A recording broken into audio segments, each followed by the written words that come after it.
Yo, welcome to the Dirty Casual Corner, episode 16. We're back. Yeah, we're definitely back after a fucking, I guess another delay. We had a 1 week delay. I was sick last week. Still a little bit sick, but doing better. And, yeah, that was kind of it, I guess. Celebrated my birthday, and then, just enjoyed myself. Cool. The date today is June 30th, 2018. And so, Sean, would you like to start off, on our first topic right now? Alright. What's the lovable 02? I guess let's get into it. So, I might as well just jump straight into the topic at hand here. We can see 02. So, Darling the Franxx, today, episode 23 dropped. And so there's been 3 episodes since last podcast. Good amount happened. So, what did we have happen? We had 02 and the Klaxosaur princess take over, the Strelitzia with Hero, and then she got fucked up. The 02 came to save the day. Yeah. And then, so what? She became a potato. Yeah, okay, alright. So, the spark notes is something happened to Klaxosaur Princess, because apparently there's another faction called the Anti-Spirals, right? Pretty much. Yeah. They're basically the Anti-Spirals. Anti-Spirals are coming to fuck our day, and, 02 saved the day as of last podcast, and these past 2 weeks, it's just, she's a potato. She's been a fucking potato. Yeah, she kind of has been zoned out for most of the time, and, Hiro is, all depressed. Everyone knows that there's, a giant Klaxosaur. What's the faction called again? I don't know what they're actually called. I forget. Fuck it, we'll call them Anti-Spirals. Klaxosaur, Anti-Spiral, fucking... Space war going on. Yeah, there you go. At Mars, I think. I remember it was Mars. Yeah, over at Mars, yeah. Yeah, and shit's coming down, and... Yeah, they're just trying to get things together, but she's a potato. Yeah, and now most recently in the most... Yeah. 23 here, second to last episode, we had Hero and the gang go back up. Most of the gang go to space to try to save 02 because her mind is still in the Apis. I believe it's called Strelitzia Apis. Yeah. The super evolved form of Strelitzia. Yeah. So basically, a mecha piloted by a mecha. Yeah. Yeah. And then we had Hero riding with the 9 clone Nahomo. Actually, he kind of redeemed himself to me. I thought he was a little fucking dick. Yeah, I thought his ending was gonna be worse. They were gonna have to kill him off or something, but I was wrong. He actually was the bro. On the subject of bro, Go finally broke. He did, yeah. Yeah. He punched Hero right in the face.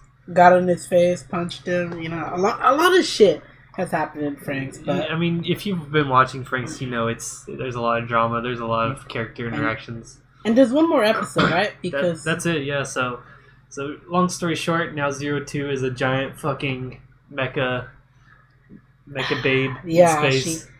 She literally has skin in space or something. I don't know if it's projected on or anything, but who knows? But she looks good. It looks good.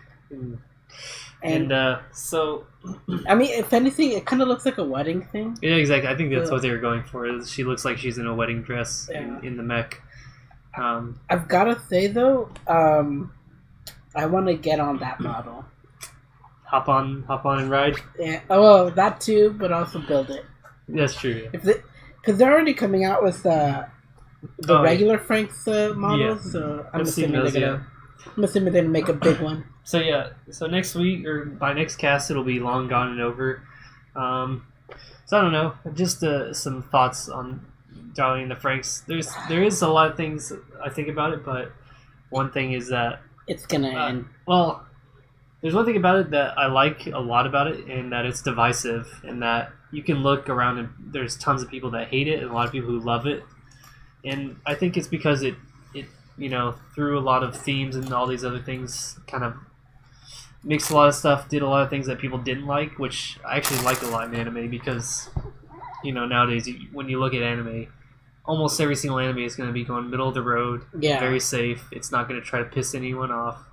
But I do respect Franxx for for really getting under people's skin in a lot of way, because I kind of miss that in some shows where you'd have a lot of really argumentative stuff, people passionate about it. And well, to tell you the truth, I understand why those people would be mad, because the world building that has been going on with Franks was totally fucking crushed like 2 episodes ago.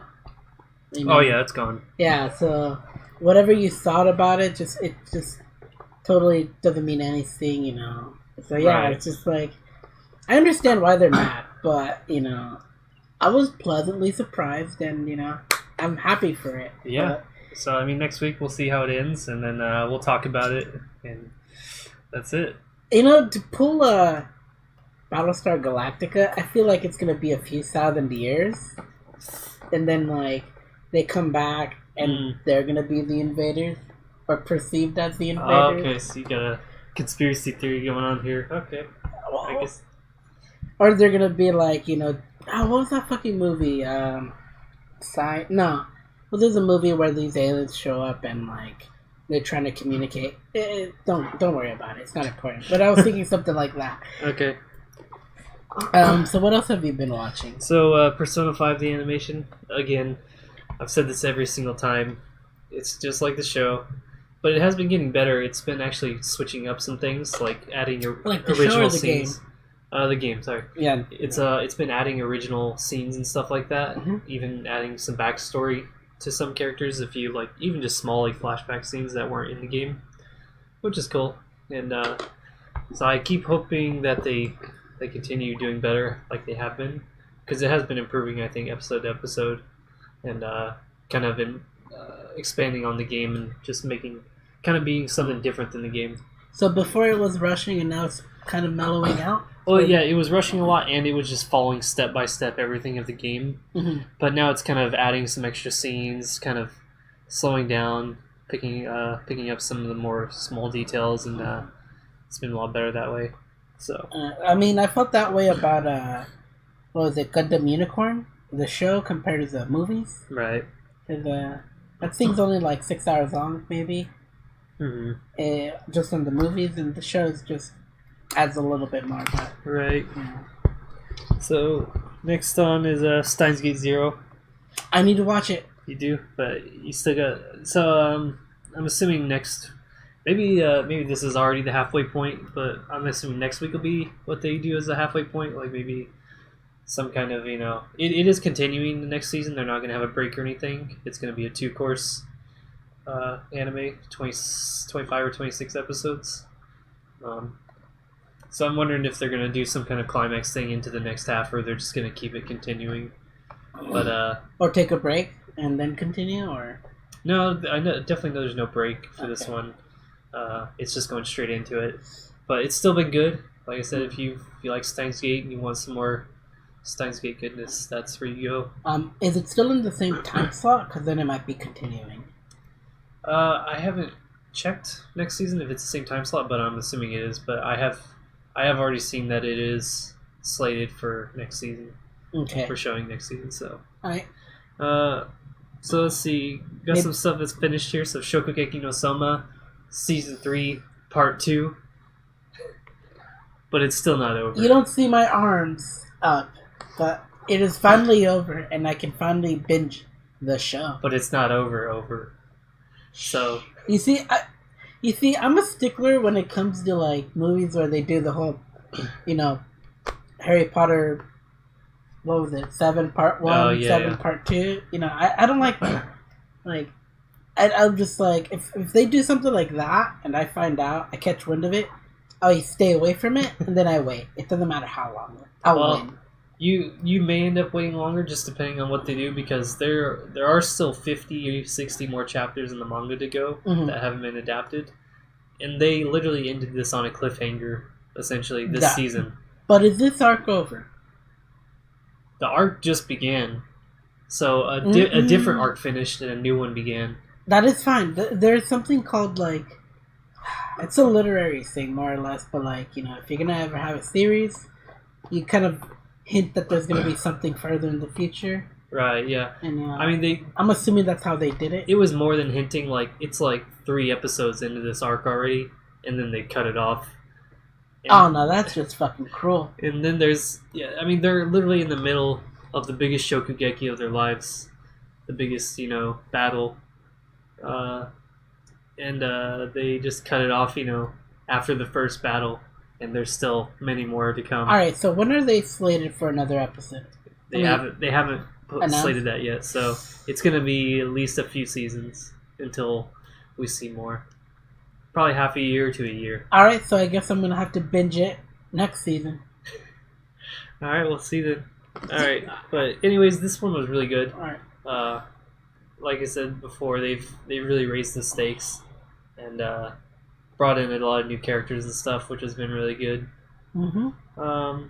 So it's been good, enjoyable, but like I said, they ended on a cliffhanger, so we gotta wait for more. Alright, so what else have you been watching? So Hinamatsuri, that's over as well. So can I make this comment though? Please. Why did they fucking end it like that?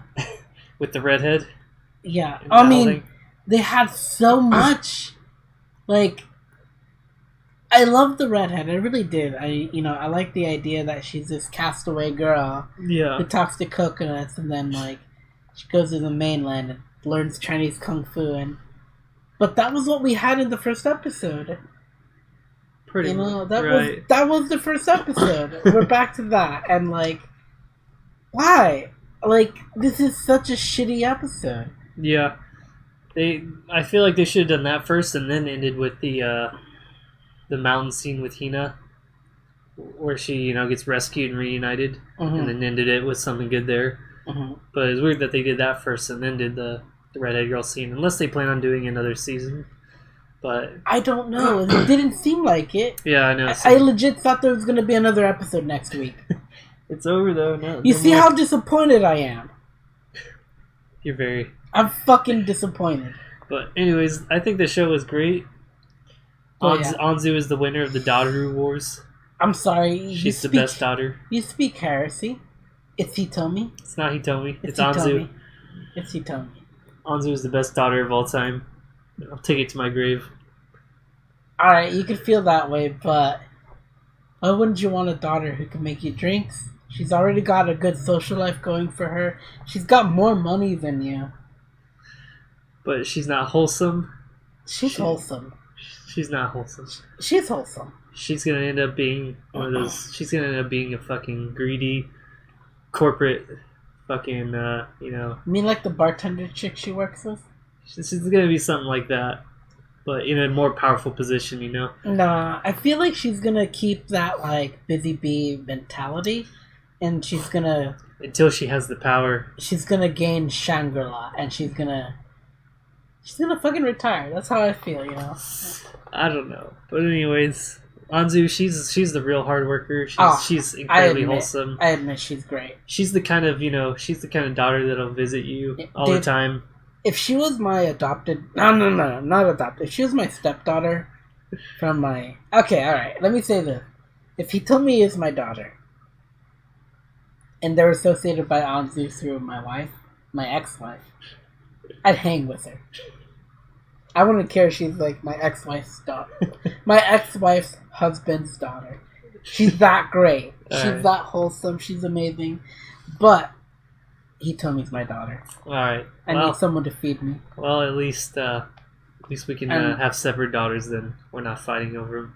I mean, by feed, I mean... Give me my liquid courage. So, just the... She's the most normal, I guess. Alright, so... Alright, the next couple here. Full Metal Panic, so... I have not watched it.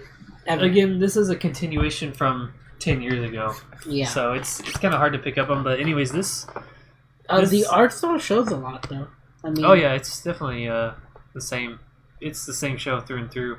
Yeah, it's weird. They picked it up directly where they left off. They didn't have like an episode where they showed what happened beforehand. They literally just continued it straight off, not just hit the ground running. Like nothing happened. Exactly. 10 years later, just hit the ground running like nothing ever happened. Now we're continuing the story. What year are they in? Exactly. But this it's been show 10 years later. I don't know what the time is. It's only been 2 months.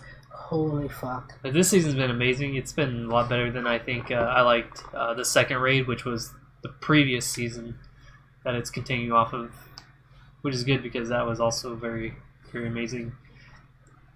And all my favorite characters are fucking badasses, like Testarossa. She's a fucking legend, especially in this most recent episode. They're really putting in weird kind of slots, though. I think the next episode's not for another 20 days or something like that, for whatever reason. You know, this is episode 9, so episode 10's like 20 days from now. For whatever reason, so I gotta wait 3 weeks to fucking watch that, so... That doesn't... I mean, it must be a time slot thing, I guess. Time slot or studio problems or something, yeah. I have no idea, but... Yeah. And then they just got a time slot for, like... What the fuck is gonna be in there? Fucking, like, a rerun or something? No idea. Alright, so what else have you been watching? I mean, I know you got 2 more that I can see right now. Yeah, I got a couple more here, so you're up on this one here. SAO GGO Alternative. I would like to talk a little bit more, considering that's the only thing that's new for me. Alright, fair enough. So I'll skip that for now and we'll talk about it when you get to it. Oh, man. Something I just on a whim watched the other day, Psychopaths the movie. Fuck you. It was amazing. I'm sure it was, and you watched it without me. I know, I forgot. I was in the mood to watch something. That doesn't happen often at my house. At my house, I don't watch anime, ever. I watch all my anime on my lunch breaks at work. And so, if I watch something at my house, then it's a special occasion. And I watched Psychopaths the movie. Did you have wine, some cheese and crackers? No, I was actually ham, good. caviar? It must have been, yeah. Did you have a bathrobe too? So, this continues straight off of the second season. Oh, piece of shit. Oh, no. I hated the second season, but this is definitely much better than the second season. I think it's on par with the first season, as far as like quality and everything. I didn't continue the second season. I do remember the first season being the greatest. Yeah, it was the greatest. Second season fucking blew ass chunks. And now the movie is back on the quality of the original. So, there's some really cool stuff. Who's the director? Or at least storyboard, right? Or at least writer. I didn't check and see if it was Genro Bucci again, if he actually wrote that one. Which, you know, again, like, he didn't write number 2, which is why it was so much different and worse.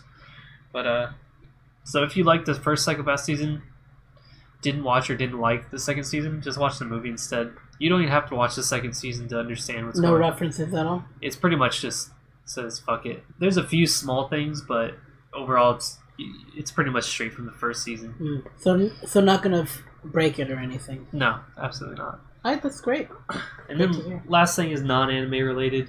So that's it was Eddie Strongman. It's a documentary on Netflix. Came out in 2015 about Eddie Hall, the British strongman who followed his journey to become the strongest man in the world, or try to.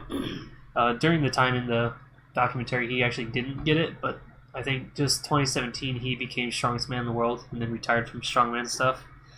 But it's actually pretty interesting just to see people of that, you know, caliber on that level of, you know, top tier eliteness in their sport and what they have to do and what they go through to become the strongest man in the world. You know, lifting thousands of pounds with your, you know, just taking thousands of pounds like farmer walking or putting 500 pounds over your head. Crazy shit. It was actually really interesting, and he's actually a pretty cool guy. You know, he looks like a fucking, like, you know, a fucking, he like, would hate you and he would just fucking break you in half if he looked at you. He'd pick up the car by the bumper that you're driving in, lift it up, and then crush you in it. He literally could. Yeah. He's that strong. I mean, alright, so that's a bit of an exaggeration, but I mean, it's not. It sounds great. He has the world record deadlift, which is essentially picking up something from your feet to your hips, and it's 1,100 pounds. And pushing up, right? Pulling up, yeah, essentially. 1,100 pounds, which no one's even come within 50 pounds of, which is insane. Yeah. 1,500 kilograms, I believe it was. Which is just crazy again, like I said, just the level they go to. Like when he did that lift, he had a brain bleed. He lost his vision for a while. All this stuff just because it killed his body so much. Yeah, exactly. So he achieved as close to Superman as he could get. Yeah, it's pretty crazy. And it fucking like destroyed him for 3 months, and he was basically handicapped for 3 months after that. Oh my god. It's crazy, but if you want to get into some kind of, crazy, stuff like that, then you can look at Eddie Strongman and also the documentary Born Strong, which follows that as well. I'm assuming you're only checking this out because of her recent workout routines and stuff, right? Yeah. I do love lifting, and I watch a lot of lifting videos, like, daily these days, and I'm interested in strongman stuff, just from an outside perspective. I don't really want to do it myself, but strongman stuff is like a whole nother level of past powerlifting and everything. I mean, it's crazy. The only thing I know about strongman is anything Arnold Schwarzenegger was involved in. Yeah, exactly. That was ages ago. Yeah. And he still follows that legacy. He puts on his own strongman competitions, all that stuff. It's cool. Actually, you can find a lot about that in the documentary Born Strong, also on Netflix. So anyways, that's it for me. Yeah, not like it's a shout out to Netflix or anything.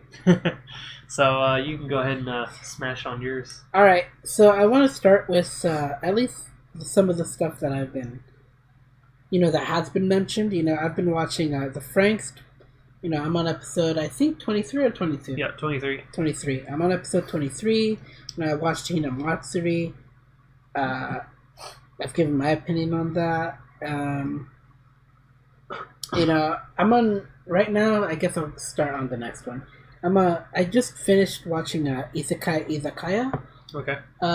The recent episode that happened was, apparently the reason that their restaurant connects to a different world is because the day before, one of the hostess girls, actually the only hostess girl that shows up recurringly, ended up going to a fox shrine, I guess, and giving like a, what was it, 1,000 note or 10,000 note or something like that. 1,000 note, okay. What's the biggest note? 50,000. 50,000. All right, I think she dropped like a 50,000 note in this, box, the donation box, I guess. And what ended up happening more or less was, with that note and her prayer, she wished for success for their first day of the restaurant, and ended up going to the parallel world, basically. Okay. So it was kind of cute, and Fox Girl ended up showing up later that episode. I don't know if it's the last episode. Right. I haven't checked, but I'd like it to continue just because it was really good. I like that show, and it really only took 8 minutes to watch. You have no idea how long I've been strapped for time. Which I'll get into in the... Wait, so are they shorts or are these the long episodes? They're like 8-minute episodes. Each, okay. And technically 15 in total. Okay. But usually the later minutes are like something about cooking with Nobu or something like that. Right. Or like something related to the food they had. And so, alright, this is the food we saw at this episode. We're going to go check out this restaurant. It's kind of highlighting restaurants. Like Guy Fieri. Okay. And taking them to Flavor Town. Instead of taking us to Flavor Town and not diners and drives, except it's izakayas and good, delicious Japanese food. Basically bar food. Yeah, that's what an izakaya is. Yeah, but it's fucking amazing. I love the show, and I definitely recommend it because it's really quick to watch. Right. Okay. Next one, Umamu Usume. I've been watching the Horse Girl one. All right. I've only seen 2 episodes, and it's really fucking cute. Like, that's all I've got to say. Like, if the setting, I'm sold. Just because people just see horse girls as like, oh, she's a horse girl. Not like it's a horse that's a girl. It's a horse girl. It's like they've already accepted it as a part of their culture, And it's really cute. It's funny because there's this guy, at least in the second episode, where... he ended up like, what's it called? He ended up like filling up Special Week, I think. Is that her name? Oh yeah. Yeah, he ended up thighs. Yeah, he ended up filling up her thighs, and then like, that's kind of the setup of like how she gets involved in her school. She joins the club that like the girl she admires is in. And she's out for greatness. I've enjoyed it. I mean, mind you, I was drunk as hell. So I ended up watching it, and yeah, it was really great. And I still remember it. It was very impactful. And alright, so let's see. Next one is Megalobox. I remember I was talking about it because I binged it. You know, it is what it is. It is a shonen hype show. Right. But it's pretty damn good. I've been enjoying it because, you know, there aren't many shows like that nowadays, you know, where you get just hype. I mean, the last time I ever felt that much hype was the first, maybe 6 episodes of Attack on Titan. Okay. You know, it's like, oh yeah, humanity this, humanity that. Humanity can do anything. And then the Titans slap the shit out of them. Right, you know? okay.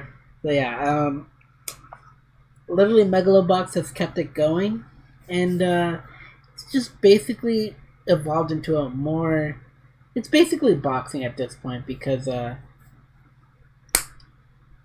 you got the guy who's called Junk Dog get a fake pass, and he takes the name up of Joe. Mm-hmm. He fights people who have these boxing robot stuff called gears. Right. And he's doing it without one because that's how he's supposed to get his name up. He's Gearless Joe. And the last episode I saw ended up was where he was fighting towards basically to the finals. But before the finals, basically he was trying to take down this guy, and he's supposed to like take a fall for it. You know, basically lose. And he ended up going, you know, saying fuck it and just going past that. And, you know, it was really great, but so far the recent episode was, which I can already tell is, I don't know how I feel about it, because this is how I knew it was a hype show, because that's all that's driving it. If you get rid of the hype, it's a kind of okay boxing show, but there hasn't been anything like that in a while, and, you know, I think it's doing justice to, I guess its predecessor. Right. In at least, what was it, 12, 13 episodes so far? Uh-huh. Alright, so the next one, I want to talk about GGO. Okay. This is the one I wanted to save for most, because I'm the biggest GGO fan here. Okay, maybe. Okay, Sean, what about... I loved it a lot. Like, it is honestly the best sword art that exists currently. And not made by the same guy. It's just exactly in the same name, and that's the worst thing about it. Exactly. It basically just inherits certain things of the universe and a few, like, name drops and other things, you know. Yeah, and, like, it's really tough to watch because I like it, and then there's some aspects about it that, like, just make me realize that, oh yeah, it's pulling from this crap. Thank you. You know, it's luckily I didn't watch past the first half of Sword Art where they went into the other games, so... Oh, I've seen a lot. I didn't watch it, so... I finished it. For me, it's like it doesn't even exist past that, so... You see, when I realized Sword Art was bad, I was already near the end of the fairy arc. Which is technically season 1. That took you that long? I felt it early, but, like, legitimately, I came to terms with it at that point. It was just like, yeah, it's not going to get any better than this. I felt it like, what was it, episode 4 or 5, whenever he rescued the blacksmith chick. After that, I knew it was just all going to shit. Yeah. But, GGO, you know, you got two things going for you. You got girls, you've got battle royales, and you've also got girls. Okay, that's 3 things. But anyways. Lollies specifically. So, these last 2 episodes, technically 3 for me, these last 2 to 3 episodes have been the most intense. They have been, yeah. It's been like non-stop action, pretty much. So, I gotta admit, Team Len didn't make it, you know. They didn't win the Battle Royale. Yeah, which is, what was it? They got fucking 3rd or 2nd? Second place. So, I mean, they got cheated just because, you know. Deus Ex Machina shit. Yeah. But it didn't really matter in the end because that wasn't even their goal. She wasn't trying to win. The goal was to beat Pito Hui or Pito. Yeah. You know, I gotta admit, she's... I really like the viciousness of her of her fighting style. She's just so brutal. She just does not give a shit about how many casualties she takes, or anything like that. So far, her team was doing pretty good, and then, just whatever. But Peter Hui is definitely just one of those characters that I kind of like. Yeah. And but then Lynn's got even more intensity behind her. Fucking get her hands cut off. That's what surprised me the most. Like, fucking bites her neck off. You got fucking Grenade Girl fucking bound and everything, and she's sneakily trying to get her bounds cut, and when she's free, she's running towards her with the knife, and you'd think okay, she's gonna get the girl stabbed or anything. Nah, she's gonna fucking parry with Len and shit, and Len's do it, motherfucker. Cut it, kick. Cuts her hands off, kicks her towards Pito Hui, fucking bites her neck like a fucking animal. She has no hands, so all she has is her fucking mouth. So she fucking chomps on that bitch, and it's just oh man, it was so great. It was a good scene. They did that fight really well. Not to mention, it got really intimate when she's nah, it's just a game. You promised me something. I'm gonna kill you, but when we get back to the real world, you owe me this. Because this is what we promised. Chomp! And then, then the fucking other team comes and just fucking gaps them down. Yeah. It was the most anticlimactic thing. I was like, yeah, they fucking did it! What the fuck's going on? No, they're dead! And they all just died. Yeah, but... that didn't really matter in the end. It didn't. It really didn't, but I enjoyed the show. It was fucking fan-fucking-tastic. It was honestly really good. And I would recommend it to anyone who... just wants an interesting, action game anime. Who wants something better than Sword Art, or their fix of Sword Art. Right. It pleases two camps. And like I said in the third episode, Pito was the idol. Yeah. This motherfucker was right. Pito Hui was the idol. If anything, I was had when they got the introduction scene of it, was because she was trying to make them believe that the other girl was the idol, which was they even used the same voice actress.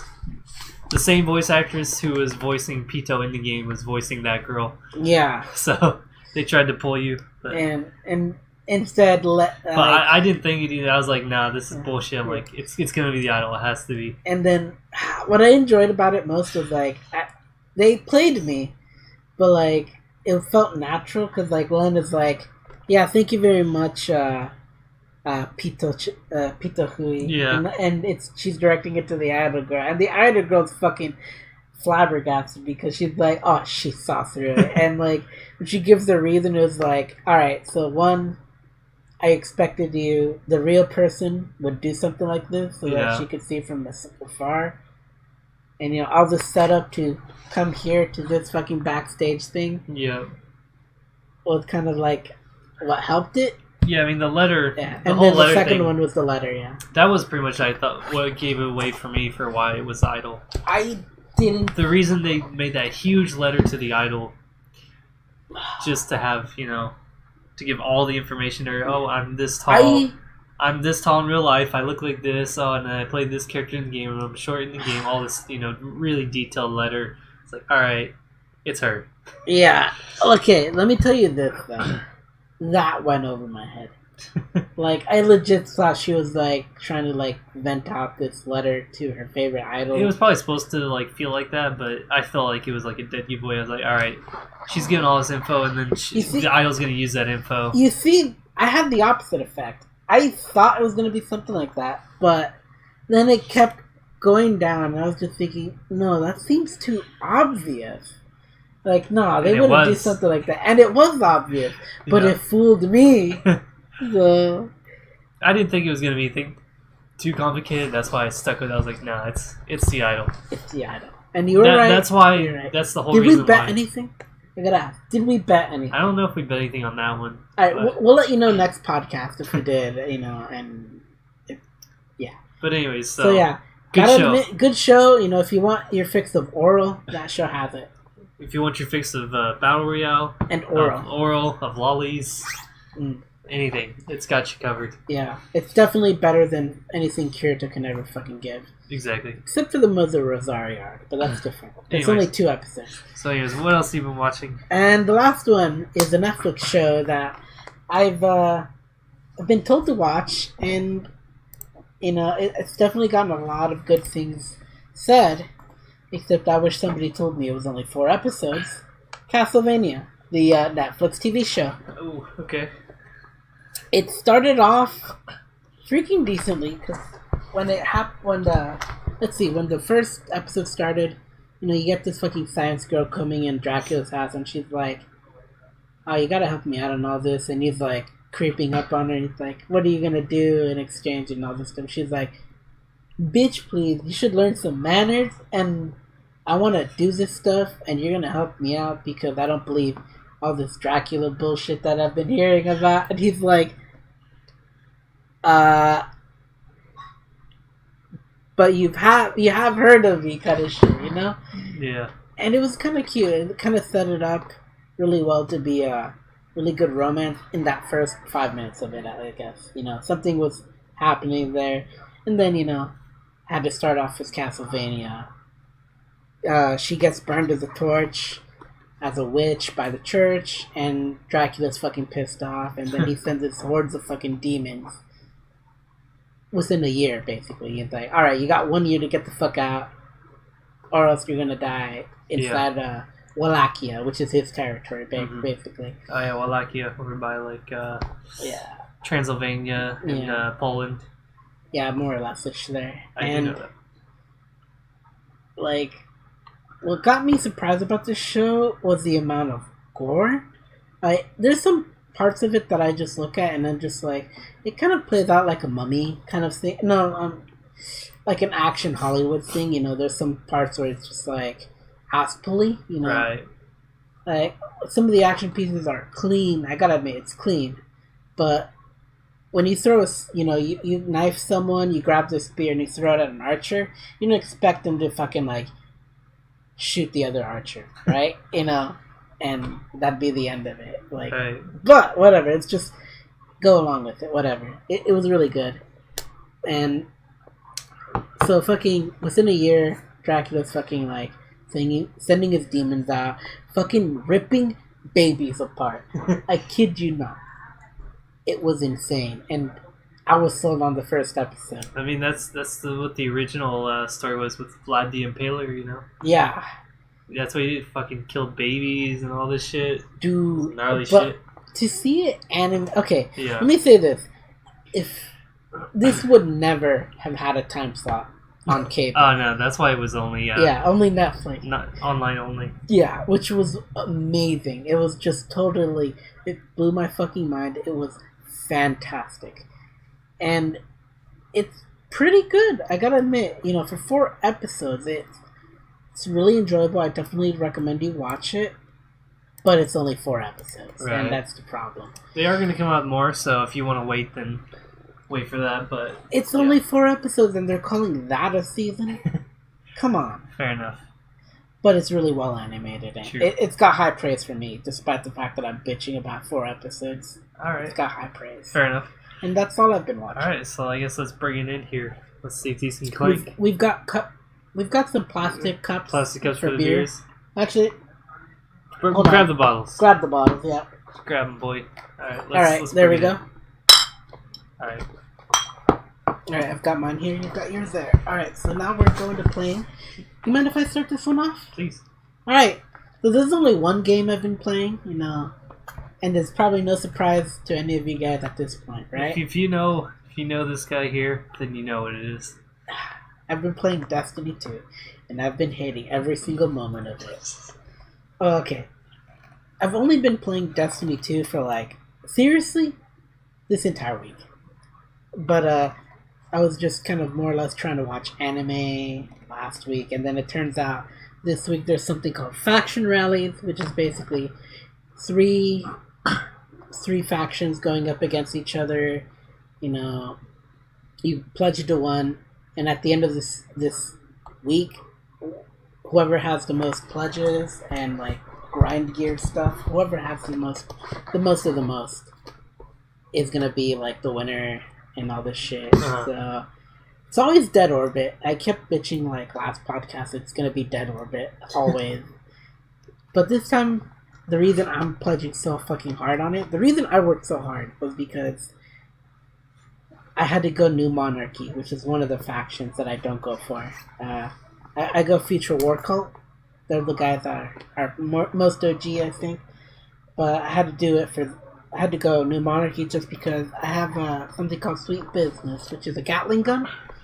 And there's this thing called a Catalyst, which is basically a buff that you had to get through them. You have to get rank 50 through their kind of thing. So you have to get to rank 50 of their pledging. So you grind shit and you give it to them and it gets a rank and then another rank and it levels up and goes on. And it's been a pain in the ass for the past 3 days. And yeah, I'm so close to getting it, but I just feel totally abused for this one gun. And yeah, that's been it. That's been it, boy. Alright, well, I got some decent stuff here. So, like it's been the past 4 weeks, Path of Exile, I've been still playing that. Like I said, it's the best league. I still haven't played my Blade Vortex character. That's been good. I didn't copy anybody. You know what fucking thinks. That's the most popular build right now. But I thought of it before y'all did. Pieces of shit. But anyway, I've been playing that. Playing like a couple of the characters. Grinding to level 90 now. And still just playing it on and off just because it's easy to just pick up and just do some shit whenever. But otherwise, here's where I get into some new stuff. So Bloodstained Curse of the Moon. So this was a game that was a bonus from the Kickstarter Bloodstained Ritual of the Night. So they reached a Kickstarter goal to develop this game, which is essentially Castlevania 3 in like a modern fashion, essentially.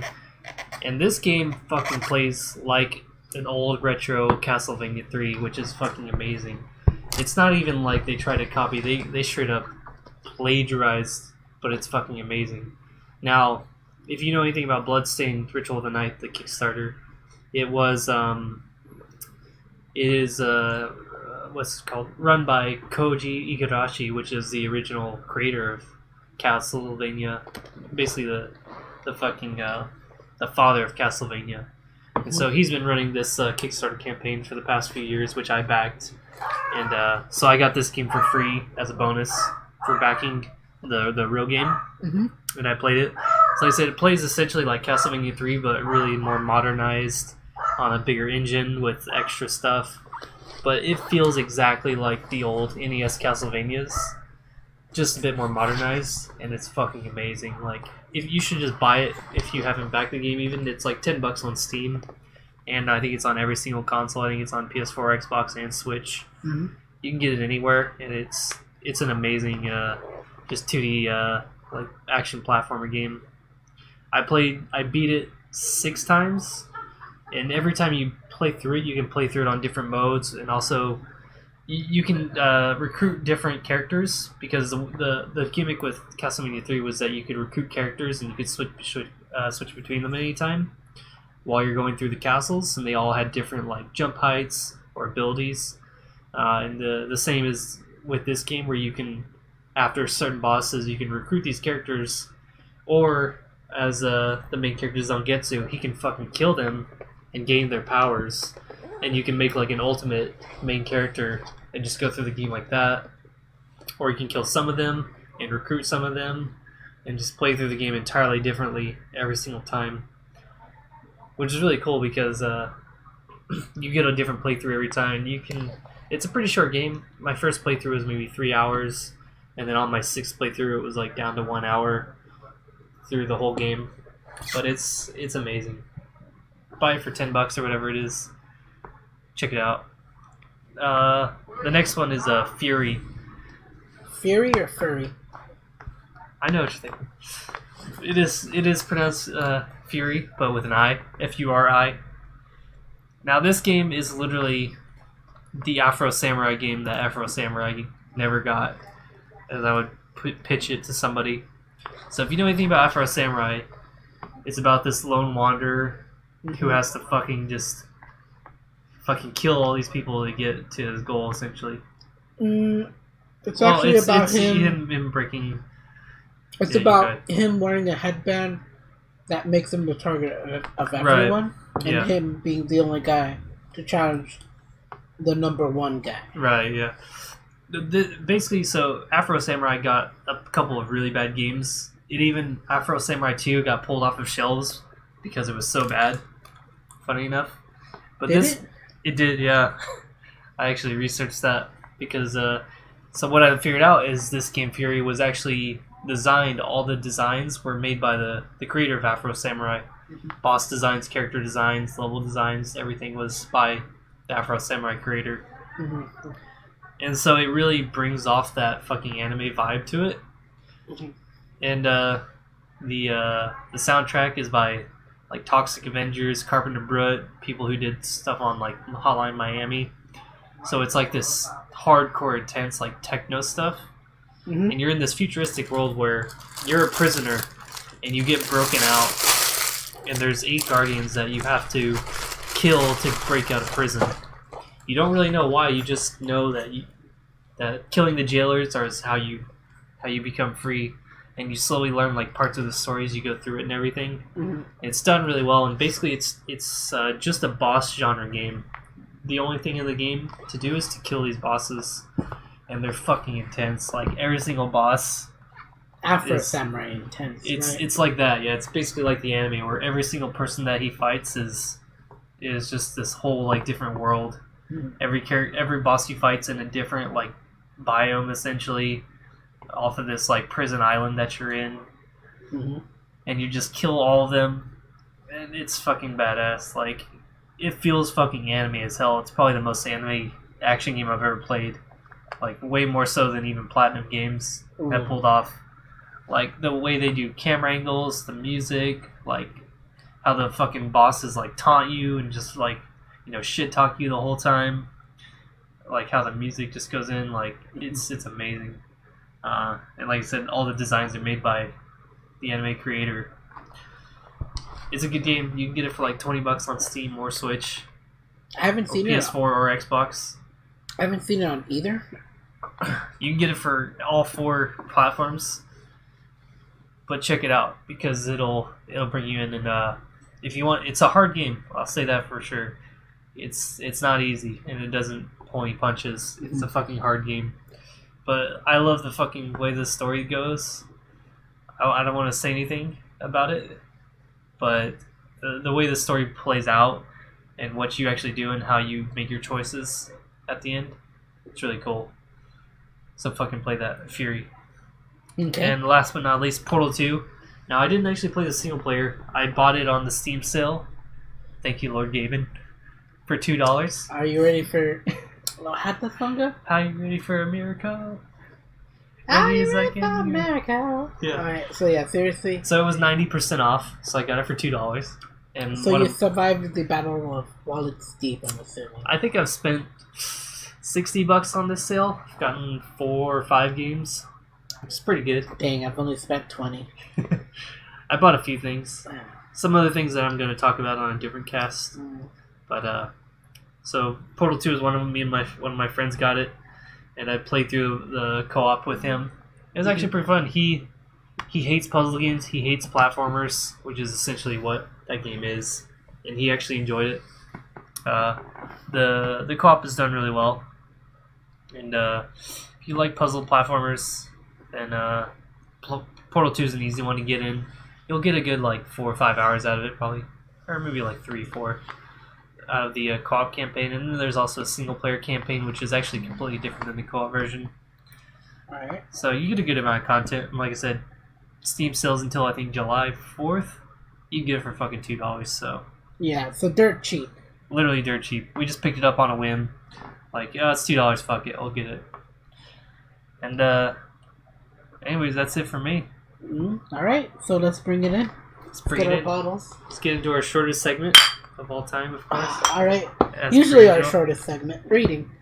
Alright, so Sean, would you like to I'll go ahead and jump in here. So Past few days because I haven't been able to sleep because it's been so fucking hot. I'm sorry. I gotta admire the Schindel Tom and Jerry picture. Yeah, Tom and Jerry picture of him reading the Metamorphosis.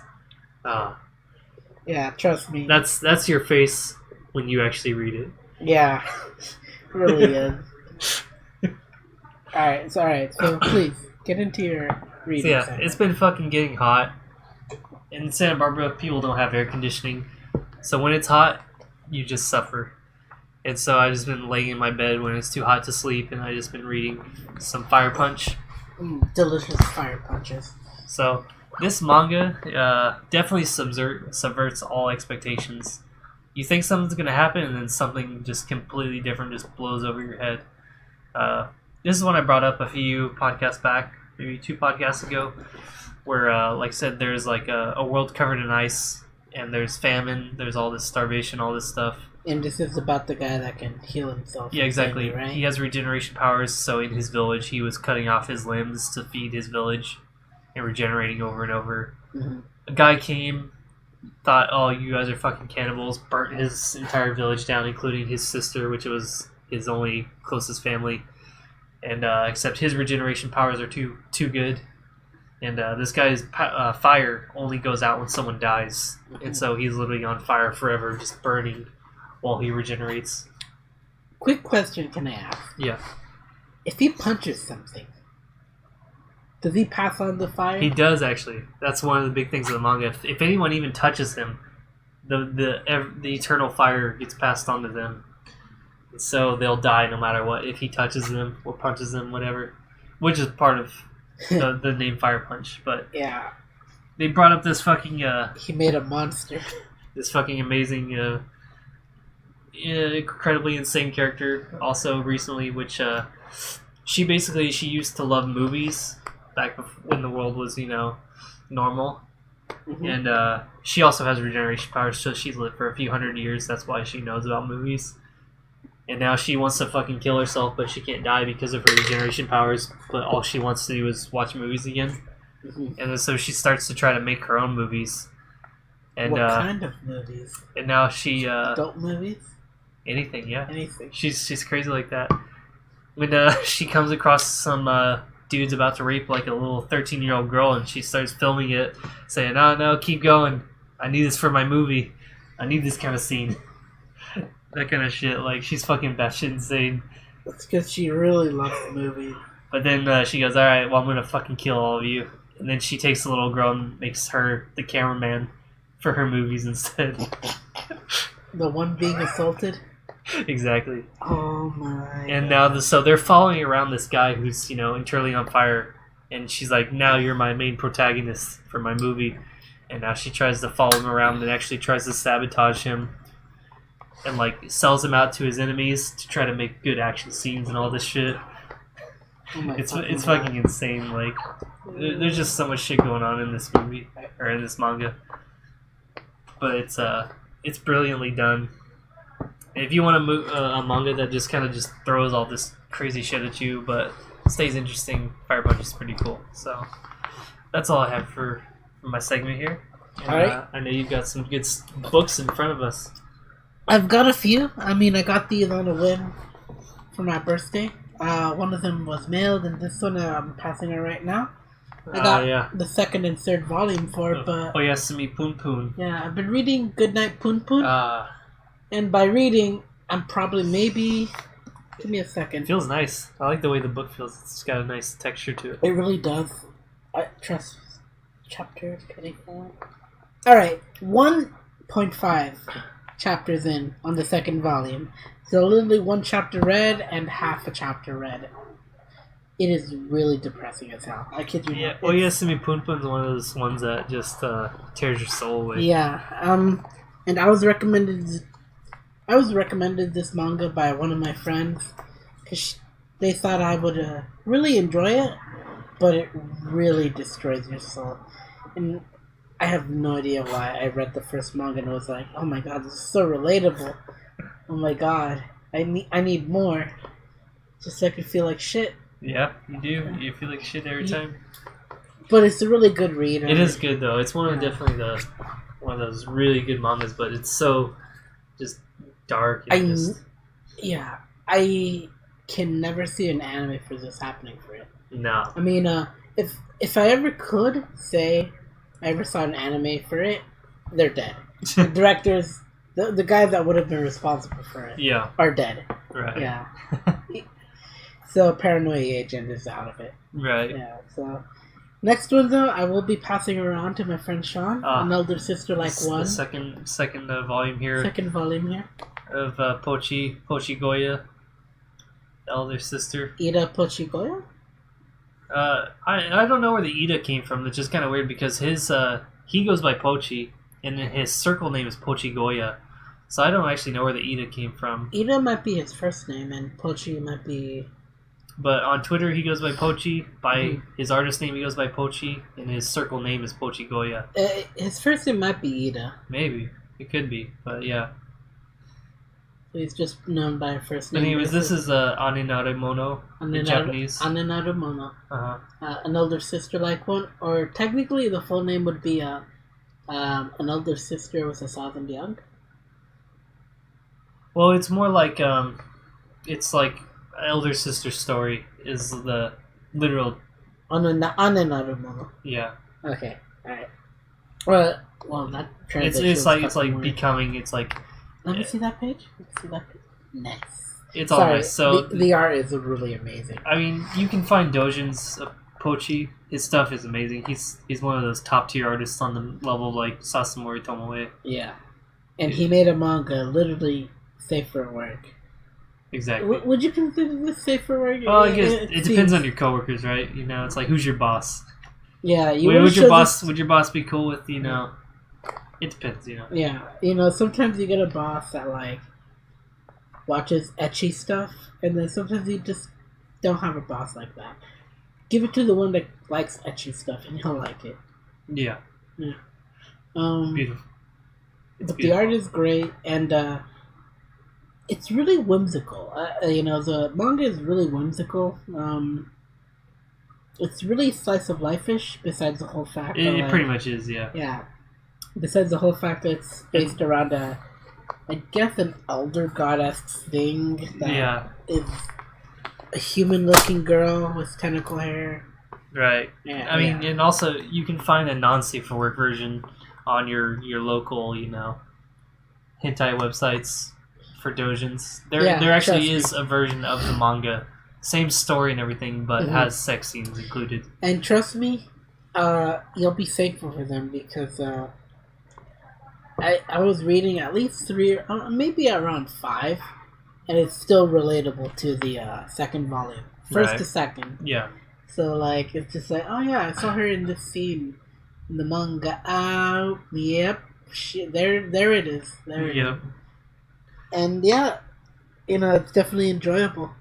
So, that ends my reading. So, actually, technically, I have one more. I have one green text. Green text. A green text, because, there's only so much time I have in, Alright. There's only so much time I have in, the day to watch stuff, so I ended up getting a green text here. So I've been listening to these YouTube videos about green text stories. And this one I ended up favoriting. Oh, storage. Alright, so I ended up favoriting it, but that doesn't mean my storage is going to be pretty good on it, because it doesn't want to pull it up.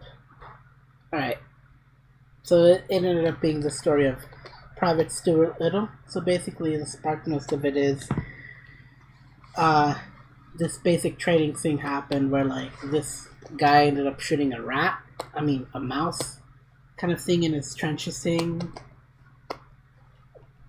And what ended up happening was his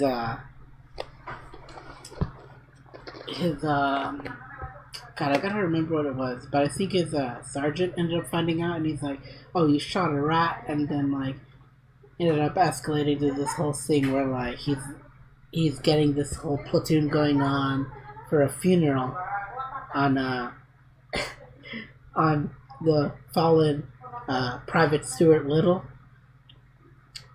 who, he's giving a eulogy and everything, Actually, he gives someone else the eulogy, right? So because he's playing the priest and everything, so he's writing a eulogy, but he's making everyone attend this funeral for a little small mouse that got shot by a blank, while the guy that shot him ended up digging like a 6 foot wide, a 6 foot deep, 12 foot wide, kind of like burial ground for this little tiny ass mouse, and it is hilarious.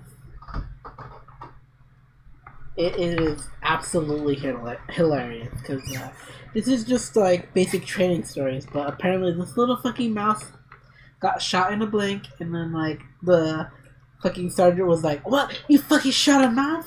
Oh no, private!" And then like there's just a funeral for this little mouse. Goddamn. With a bunch of higher superiors with them, and they're just there. They know it's just to fuck with them, but this is like basic training shit. So they're just like, these guys are cracking up, the superiors are cracking up, the sergeant is cracking up, and the fucking guy that shot him is just digging a fucking 6 foot deep, 12 foot wide, and he's building he's digging this hole for a fucking rat that's being buried in a shoebox called Private Stuart Little, and it is amazing. Damn. Alright, nice. And that ends what I've been reading. Alright, let's bring it in again. Alright. So now we got the news. Oh boy. With sad guts. Are we sad? Should I be? Actually, I can start this one off. I've literally got it short.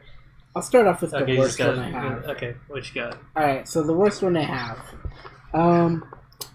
Sony does a dick move. I don't know if this has changed recently. Okay.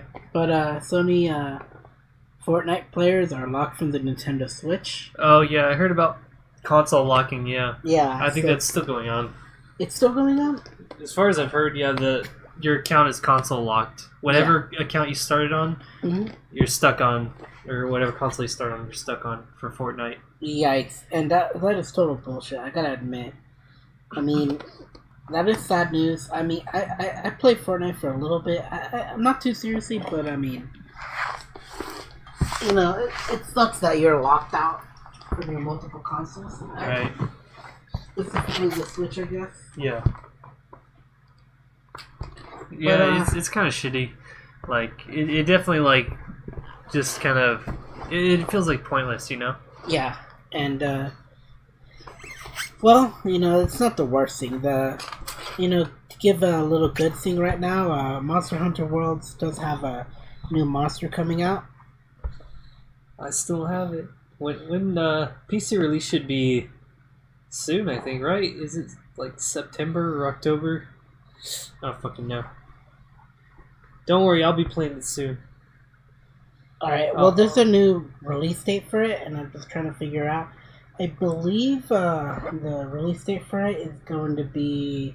I know it's called Behemoth or something like that, but it might be coming soon. Well, phone died. Alright, well, fuck it, whatever. So, Monster Hunter World is going to have a new monster coming out, and it'll be coming out soon. Unfortunately, I can't dig up the fucking thing, but whatever. Yeah. So, that kind of more or less ends my, You got a boy? You got a boy? Oh, no, I was saying, wait. No, sorry. Oh, go ahead. Well, that kind of ends my news segment. There really isn't much right now that, isn't related to E3. Alright, well, let me go into my, Well, I guess everything in my news thing is pretty shit. So, actually, I didn't even write this one down. I just read it earlier today, but, there was in the UK, there was a teen whose suicide was blamed on Doki Doki Literature Club. Oh, I heard about that. Yeah.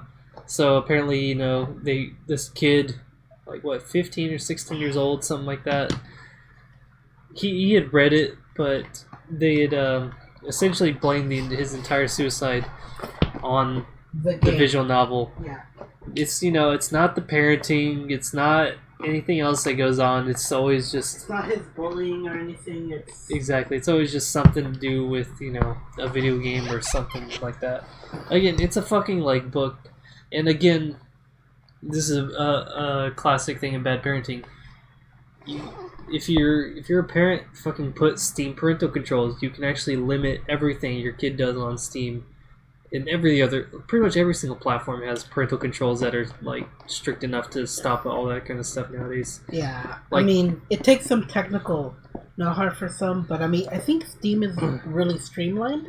It's pretty streamlined. You can block all all the adult rated games or the T-rated games. Yeah, exactly. You can block all those. You can block things by tags, so you can block things that have like nudity tag, horror tag, whatever, Like, you can block all that stuff. But again, it's never the parents' fault. It's just this shit's been like perpetuated on like tons of news channels over in the UK of how you shouldn't let your kids touch these things. Yeah, you shouldn't let them play Doki Doki Literature Club. It's just dumb. They'll get scarred. No. And anyways, like, you even look at like on the Steam page, it says not for people, not for like young people, not for people who are like easily disturbed. There's a warning when you start the game. Mm-hmm. And again, like, it's just dumb stuff. So anyways, I have a few other things here on the chopping block. So Omega Labyrinth Z Western release got canceled by Sony for whatever reason. They never gave a reason for it, but I think it was P-Cube, the localization team, said that they're no longer releasing the game in the West because Sony canceled this. So sucks for anyone who wanted to play Omega Labyrinth Z translated. The game is in Japanese, and it also has a Japanese version, Chinese translation, I believe, on PlayAsia. But otherwise, that's it. Has to do with dumb censorship stuff, and that they couldn't get it released. I think in the UK and a few other countries that already banned it, like Germany, Australia, those kinds of things.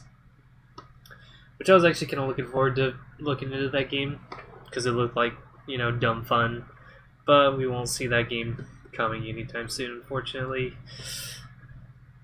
Otherwise, let's see. Again, the EU. So the EU's been doing all kinds of dumb stuff recently. So the EU is now voting on copyright laws that would police all internet uploads and memes, hyperlinks, those kinds of things. It's just really pathetic of them. The EU shouldn't even exist at this point. Their purpose is just to fucking do nothing, honestly. As far as that goes, it's really just policing what everyone does, and they shouldn't have it, honestly. It shouldn't really even be to that point, but if these kinds of things pass, then if you live in the EU, then it's goodbye to your memes, unfortunately. Are we talking about the EU stuff happening? Yeah, about their voting on their copyright laws about banning memes and all this kind of shit. Yeah, technically anything. Pretty much anything that can be posted, uploaded, hyperlinked, anything. Anything. Okay, so let's think of it this way: any music video that happened, anything news related, any newsreel that happened, any blogger thing that happened. Technically, that goes into music because there's a music thing happening. Where like I know Square-Enix has some audio from certain things, but it's okay because of the non-copyright thing. Right. Yeah, it's just really dumb. It's gonna affect a lot of things. But honestly, the fucking EU shouldn't even exist at this point. They just need to disband it. It does no good for anybody. It's not that great, but we're not going to talk about politics here. At least at least EU politics, because they're going to crash and burn, and we're the US of A. Exactly. So I'll just talk shit about it, but I won't get in details about it. Trust me, we're in no better situation, but I'd rather be here than over there. True. And so, last but not least here, so there was a Kill game announced. Now, this is something that people have wanted for a long time. The announcement was kind of a weird... A fighting game? I'll get into it. So let me talk about the announcement. It was kind of a weird way they announced it. So they had a countdown on their website on, who was it? Arc System Works, the people who do the fighting games and stuff. So they had a countdown on their website. Wait, Blah's bluish, right? Or no, was it Triggers? Yeah, they do Trigger. It might have been Trigger's. I think it was actually Trigger's website that they had a countdown, and then they said, "All right." Once the countdown ended, they said, "All right, watch Darling in the Franxx episode 21 for a special announcement." And then during the commercials of Darling in the Franxx 21, they announced. Okay, so basically anywhere else that isn't Crunchyroll. Did Crunchyroll have it? No. No, yeah, it was like television. No, only Japan saw this. Okay. Yeah. So, and then they showed that, and then they said, okay, they showed it on TV. Kill game, essentially. Now, the thing that sucks though is that ArcSys, which is ArcSys, the people who do like the BlazBlue games and stuff, the people who, so if whenever people were talking about kill games, they said there's only two developers I want to do it. It's either ArcSys or Platinum Games, because those are the only people who would do it justice. Yeah. Now ArcSys is publishing it; they have their name on it, but unfortunately, another company, I can't remember their name, but it's the company that did the Little Witch Academia game, which was very, very bad. Wait, there's a Little Witch Academia game. Yes, it was very badly received, though. It was not good in any means. And this company is the one that's doing the Kill game. And they showed screenshots. They didn't actually show video of this. No. And it looks like a 3D brawler, kind of like J-Stars, if you know what that game, J All-Stars, I think it's called. Yes, actually. And that game is not very good. And it kind of looks like that, which I'm worried that Kill's gonna get shit on by a fucking shitty game. You should see the story mode for that. I've played it. I have it. I have it and I played it. It's not good. I loaned it to Pablo, I think, one of the J-Star games from PS4. Yeah. Never got it back, but I don't want it back. Yeah. I would honestly just lend mine out and never get it back. Like, I played it, it's not good. And the game looks exactly like that, and unfortunately, like, Kill is, like, such cool world and, like, characters and everything that they could have done a sick brawler or fighting game for, but it looks like it's just getting the shit treatment of, like, J-Star's Victory. As long as, that's technically still better than any of the SAO games.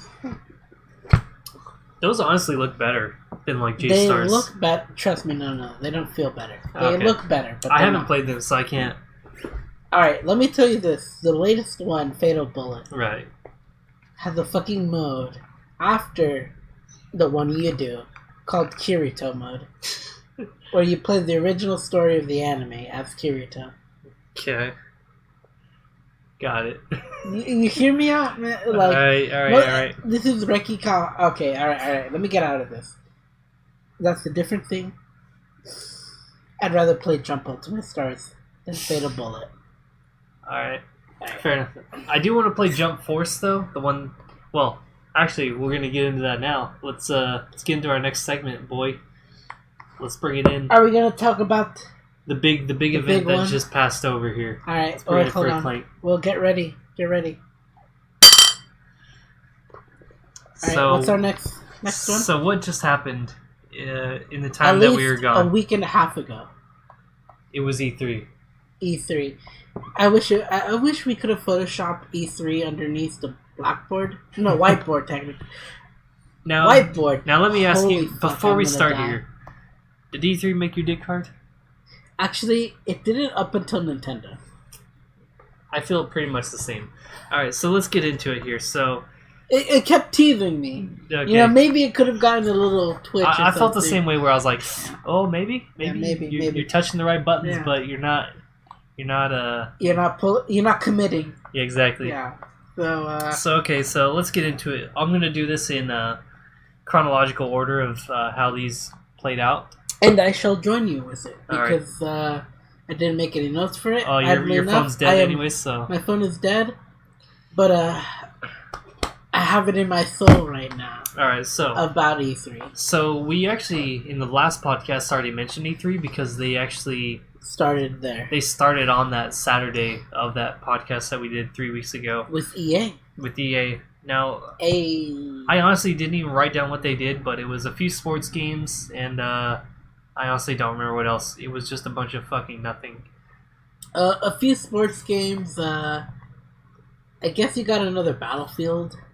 Technically, you got another some Star Battlefield. Wars. You got a Star Wars game that was mentioned. Quotation marks. You got Battlefront DLC. All right. So okay, Battlefront is different. Star Wars Battlefront is different. I'm talking about the other Star Wars game announced, which is where they ended up like talking to some guy in the audience stands or something like that. Oh yeah, and he was just kind of like, it was so fucking random. They just walked up to this random guy in the audience. Hi, random guy. He's like, oh, what's going on with the new Star Wars game development? It's just like, and hi, I'm this guy from this Star Wars game. Yeah, it's like, you're like, what the fuck? Like, who the hell are you? Like, why are you in the audience? Why aren't you like up on the stage talking? Like, didn't have the time. Yeah, it was just like fucking weird. And then they just said, oh yeah, he said literally nothing. He said, oh yo, our game's coming along great, and we're working on all this stuff, and no trailer, nothing, just more or less announced there's a new Star Wars game coming out that isn't Battlefront. But don't worry, it's gonna be shit because it's still EA/Disney Star Wars. I'm gonna give EA this. They might learn from what they did before, but they're still gonna be scummy. They'll find, because right now they're on damage control mode, which is why they released the DLC for Battlefront 2 for free. So they thought we have to do something to make people not fucking hate us. Yeah. So they were gonna release this DLC for free, which good on them, but they still already fucked up massively. I don't even know how many people are playing Battlefront 2 at this point. But if anything, the only thing I know that was more or less the only thing they tried to make notable was the FIFA game. Yeah, they definitely spent a lot of time on that, and they brought the. Oh man, their fucking sports things are always so bad. They brought the FIFA thing sucked. They brought in the guy who was the Madden champion, and it looked just like some weird guy. I think they got one of the players. Yeah, they had a player there, and they had the guy who was the best Madden 17 player in the world talking. The white kid, right? Yeah. Oh, dude. It was just like, what the fuck is this? Yeah, he just shows up. The conference. I mean, the whole thing was like just a little bit weird, a little bit dragging on, and like the only thing I remember about it was the white kid got his belt taken away. Yeah. Yeah, and it was just like, no, I'm gonna take this, and it's just like, okay. Man. And then it turns out you're telling me he's the Madden king. Apparently, yeah, but whatever the fuck that was. But it's okay. He's a real-time strategist. He just doesn't know it yet. But anyways, fuck EA. So the next day, I believe, was Sunday morning. Microsoft. So Microsoft, they've always kind of had a. Wait, give me a second. Go for it. All right. Slow clap. All right. You get the idea. So Microsoft, so they've always kind of done this thing where they show a lot of games. Yeah. The only problem is, and I'll mention it too, is that a lot of the games they show are not really, Xbox only. Yeah, they actually just show a huge variety of games, but I do commend them for actually even just being the people who show what fucking games are coming out, because if you look anywhere else, you don't know what the fuck's coming out because they show fucking jack shit. Yeah, trust me, I'd know. So Microsoft showed 50 games in their conference. 50 games. I can't remember how many were... I don't know how many exclusives. Yeah. I don't know how many were ported, and I don't know how many were... some were timed exclusives, some were actual exclusives, like...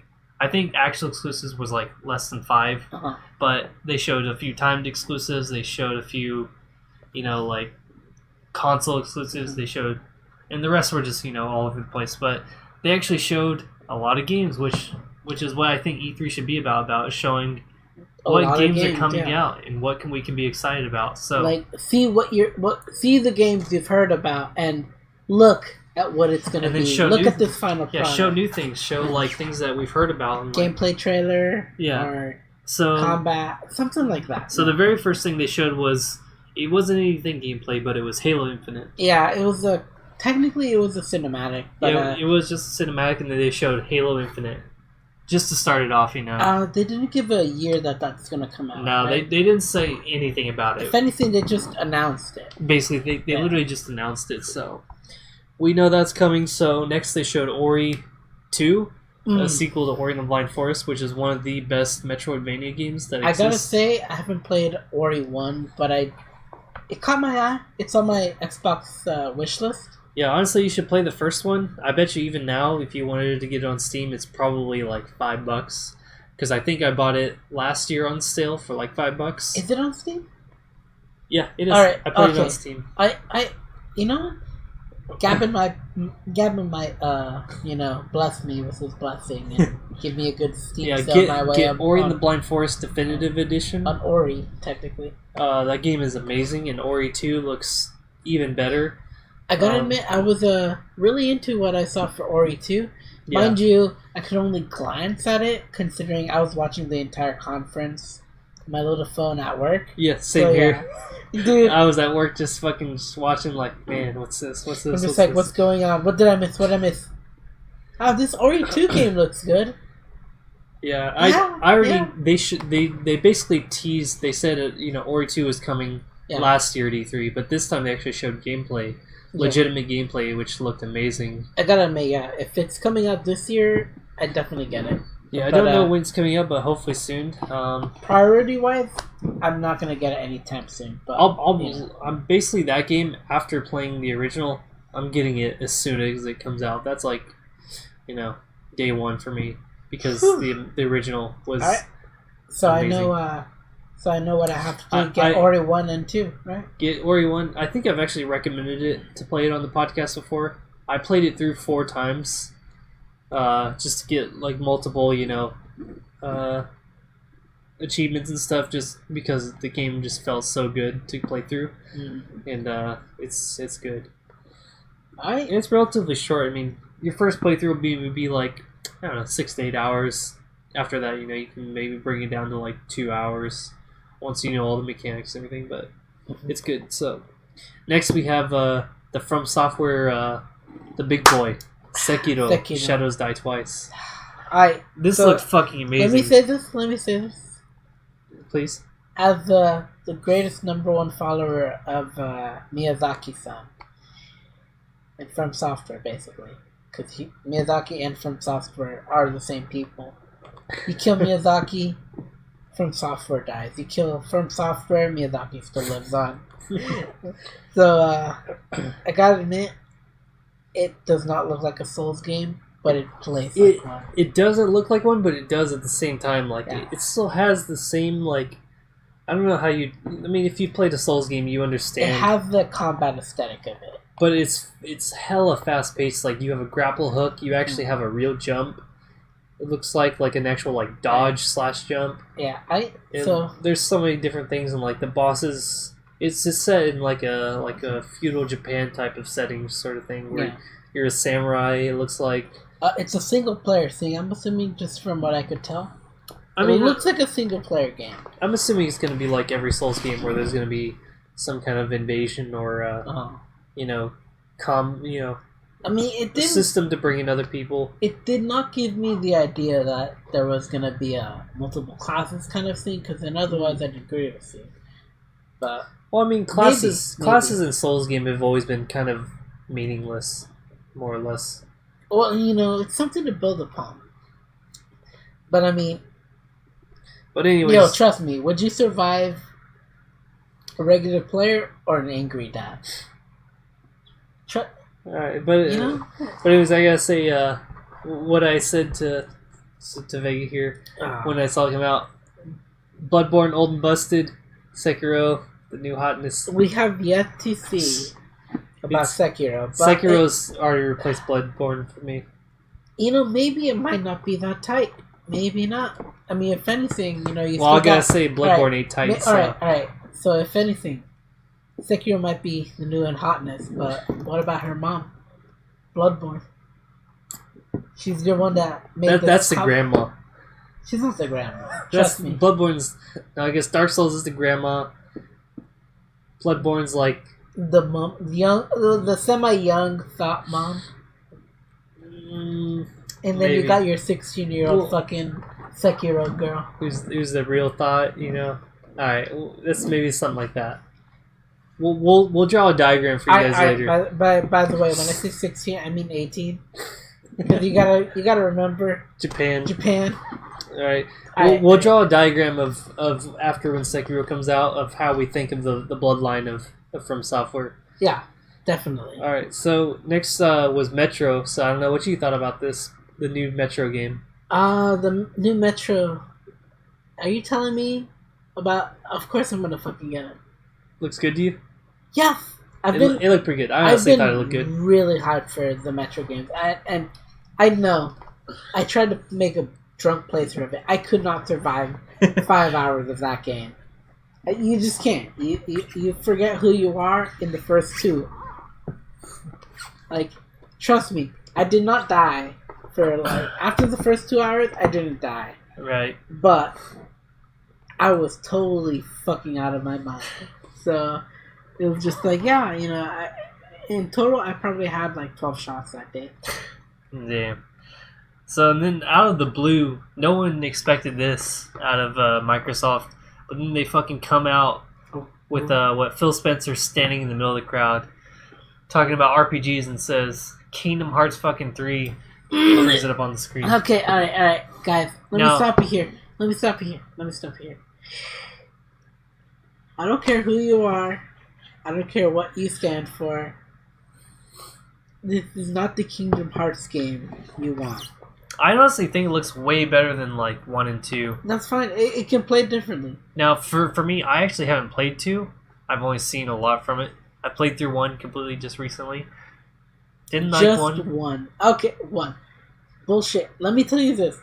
I have seen enough of 1 to like it. To know it. I did not like it one bit. You should not like the other games. Exactly, but I bought 2.5 Final Remix, so I have 6 Kingdom Hearts games sitting on my PS4 hard drive. Okay, alright. 1 is the best basic one. But 2 seems way better than 1. The best... No. 2 in... Alright, 2 in combat, maybe. But the one that beats that is something called Burst by Sleep. I heard Birth by Sleep is really good. It's the best. Alright, if you want me to rank it, Burst by Sleep, Kingdom Hearts 1, you get out of it. Oh man. Kingdom Hearts 1 sucked dick, so... Kingdom Hearts 1 was basic. It was too basic. It literally just felt like there was nothing there because it was so basic. It's just a basic story about fucking, light versus darkness with, these two things. Alright, the only thing that didn't make it basic was, when he got betrayed by Donald and Goofy. That didn't happen in 1. That happened in 1. I think you're thinking about 2. That happens in 2. No, Roxas gets the Keyblade in 1. Roxas? Yeah, Roxas. Roxas doesn't exist in 1. No, not Roxas. What's his fucking name? Axel. No. Axel? Axel's the redhead dude. Who's the Axel's... fucking kid? Riku? Riku? No. You're talking about Riku? But Riku, no. You're talking about stuff that happened in 2. You're fucking kidding me. Yes, that happened in number 2. Alright, then maybe. That doesn't change you don't much, know. You don't know what's going on here. Yeah, no. Alright, let me tell you this. I still think it's a trash story. One day I'll play number 2 and then I'll see what's up. No. Trust me, you're not going to understand anything. I know you have to play fucking 9 other games before you get to 2. Yeah, I know, but still. All right, so let's get on here. We're still on Microsoft here. Oh my fucking God. I said, we've already got games. Don't play Kingdom Hearts on the Xbox. Just don't. But anyways, if that's all you have, then sure. But if you have anything else, just play it on PS4 or something. PS4, PC. I think it's coming to PC. It won't. It'll never come to PC. All right, then no. It's coming multiple. Basically, just PS4. Actually, I thought it was coming to the Switch. They didn't say that. I could be wrong. If they did, then that'd be surprising, but it could. It could. So, and then they showed later on they showed Devil May Cry 5, a real sequel to the actual real one. Can I say something? Yeah. I hate that fucking trash-looking girl. Oh yeah, everyone hated her. No one liked her. Okay, one, she looks like a fucking Kesha knockoff. Making demon arms and shit, you know? Yeah. She looks too trashy. Alright, you want some punk-looking girl? Alright, that's fine. Just don't make her look too trashy. Fair enough. This one looks like she came out of a dumpster. that fell from a branch 20 feet up in the air and hit every one of them on her way down. So just saying. No one liked her, but anyways, they showed Nero as the main character, and then they showed Dante at the end as like an older man. Did you say Nero? Nero from DMC4. Oh my god. He seemed to be the main character, and he had like new. I'm down. New stuff. I like Nero. Yeah. But anyways, so this is actually a real sequel, not like Devil May Cry, like the one that came out with Dante with an O. Yeah. Dante the Demon Killer. The fuck you got? Yeah, basically. But he wears his fucking like, that was a huge hype thing. Like again, like Microsoft was back to back like hype stuff pretty much. I think nigga wears his own fucking hair as a wig, and he's like, yeah, never in a million years. So let's move on here. So then we had Cuphead DLC, which is actually exciting. Actually, I have not played Cuphead, but I know it's a great game. It's a great game, and I was excited to see a second one. Yeah, and I saw they added a new character. Fem chick. Yeah, a new chick. Femcup. Which you can play as, a Femcup. And what's her story? Don't know. Sucked enough dick of the devil. Probably. But then they showed, new bosses and stuff that are coming out, so that's pretty sick. Like, new Cuphead DLC. Because that was a great game. Now, trust me, she's probably there to save those two out. Probably. Those two idiots, if anything. Yeah. She got caught up in it. She's like, you told me. She gets dragged in everything. Damn. But if not, she knows how to milk that devil juice. She can suck him off. Alright, so they showed another game, Jump Force. So this is based on Shonen Jump, the magazine series. Yes. And so they showed like everything Shonen Jump. It might be there. Might. Pretty much. That's like what? That's like Hunter x Hunter, like Dragon Ball, Naruto. Yu Hakusho, technically. Technically, yeah. Yu Hakusho. Although I think not a playable character. Probably, yeah.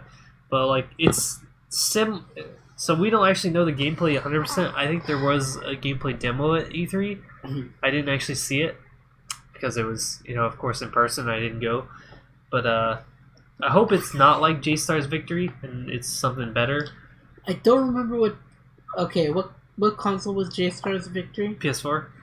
Yep, I got it. Yeah. That's the one I loaned. I hope it's not like that, and I hope it's something better because it could be something way better.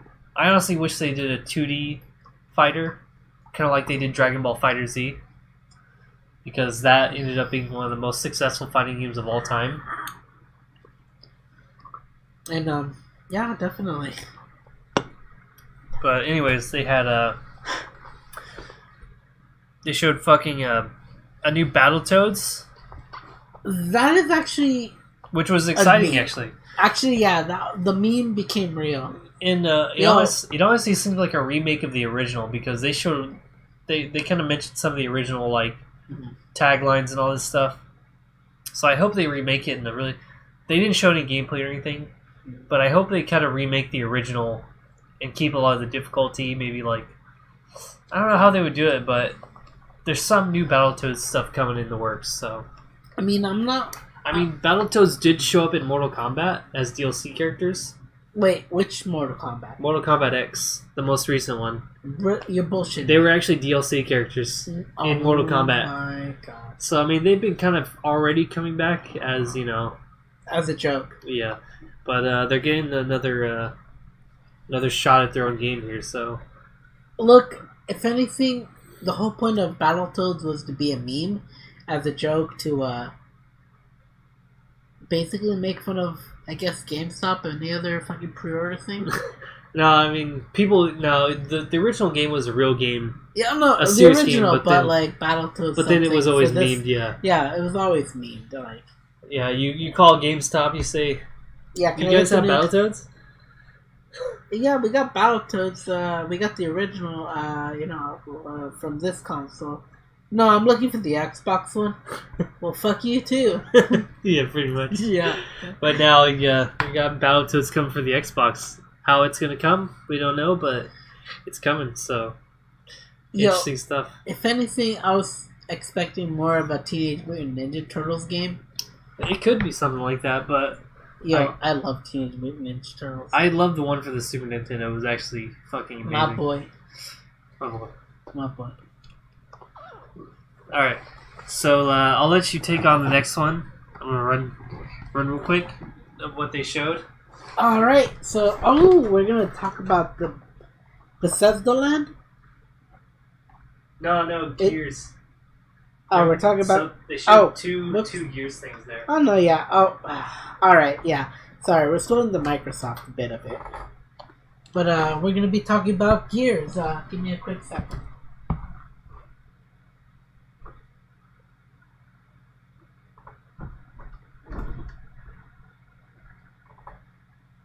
Just about there. Give me a quick second. Alright, so Microsoft did announce a few games for Gears, technically two. We got a prequel game for Gears. It's technically, I would guess, Gears 5. Maybe, actually, I think it was Gears 4 that came out recently, then Gears 5 is this. So technically, Gears 5 is a prequel. You know, I don't know how I feel about it technically, but a lot wasn't shown. It was just literally a cutscene. Not a cutscene, it was literally just cinematic and no gameplay, no nothing, just like story cinematic of it. But it's basically, I would say, in between the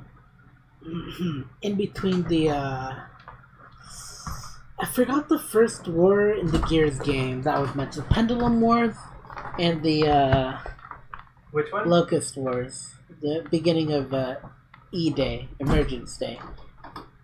I honestly don't remember. Don't worry about it. It's Gears. So Gears 1 is technically... Gears 5 is technically a prequel to Gears 1. It's in between Pendulum Wars and after Emergence Day. So before the events of Gears 1, technically. That's what I'm getting at. So you got that going on, and then you got the... I think it's going to be more popular. I kid you not. I mean, it's just got the names. For the price. If it's going to be decently priced, I'd get it. It's vinyl. It's obviously $60. Oh, you mean the vinyl? Oh, yeah. Okay, yeah. If we're talking about... I thought you said Gears 5. Gears game, if we're talking about Gears 5, probably something retailing around 60 bucks. It's 60 for sure. Maybe 40 at minimum. With Season Pass. Yeah, with Season Pass. Alright, so... I'm talking about the next game, Gears Pop Vinyl. Or Pop Vinyl... Gears Pop Vinyl, technically? Gears Pop. Yeah, so it's whatever basically... they want to call it. Yeah, so it's basically a Battle Royale. Actually, I don't know if it's Battle Royale. It looks like a fucking, like... Little Big Planet-esque PvP of Gears of War with Pop Vinyl figures. Right. And, they showed this one first, though, because they showed it before Gears 5, which was kind of funny because people were like, fuck. They were just messing with us. Yeah, they were fucking with people. All I was thinking. It was like... You saw Gears of War. They've got to be messing with us. Oh, wait, no, here it is. Here's what we were waiting for. I mean, honestly, Maybe. I don't give a shit about Gears, so I thought it was hilarious. I gave half a shit, but I know a young gal of a friend of mine in my social circle that fucking loves the Gears series more than I do. And, trust me, when that happened, I literally fucking, like, felt a disturbance in the force. She was so angry. Damn. She was so angry, her boyfriend texted me. Yo, bro, you gotta do something. God damn. Nah. Yeah, that's a shout out for a friend, though. So, anyways, Gears. Love it, hate it. Mostly Gears hate 5 and Pop Vinyl. Which one would you play? Honestly, I'd probably play Pop Fire. Yeah, thank you. I'd play Pop. I don't care about the regular Gears of War stuff. The last game that Microsoft showed... I gave up after 3. So after Microsoft ended their conference, they said, alright, we're done, but then they showed another game, Cyberpunk 2077, which is... Wait, for Xbox, right? Yeah, which is... well, it's actually multi-platform. It's going to be multi-platform, but this is a game that's by CD Projekt Red, the people who made Witcher. They teased this, I think, 2, maybe even 3 years ago. They teased this game, and they showed like a little bit of it. Well, they showed like a cinematic trailer, just kind of showing the game that's gonna be obviously a Cyberpunk game, but yeah. Actually, if anything, it looks like what's it called? The Watch Dogs should have been Watch Dogs 2. Probably, yeah. Yeah, or I think something. I think it was Watch Dogs. Right. Yeah. So it definitely looks like something like that. Yeah, and hopefully they do a good job with it. I mean, Witcher was a widely popular. It was a good game. So Yo, trust me, I don't play The Witcher, and I'd play The Witcher. I played Witcher 2. It was a good game. So I'd play all of them, but I've heard that Witcher 2 is different. Actually, technically, Witcher 2 and Witcher 3 kind of play similarly, and Witcher 1 plays differently. Yeah, Witcher 1's the most different, I think. Yeah, so I've been told that. But anyways, so what do you think about Microsoft? I say they were the best. Yeah, they were. Of E3. I think they were the best. Because they literally only just showed games. That's all they did their entire 2 hours. They showed games. All they did... nothing about the fucking whole, like, TV thing, you know? Again, it was like yeah. 2 hours of nonstop games, like, that's how you get people excited about future releases and stuff. We got games. We got more games. We got these games. Now, did you hear Kingdom Hearts? I think the biggest... we got this. Yeah, the biggest problem is that, I mean, unless you love Halo, then there's really still no reason to get an Xbox. It's like...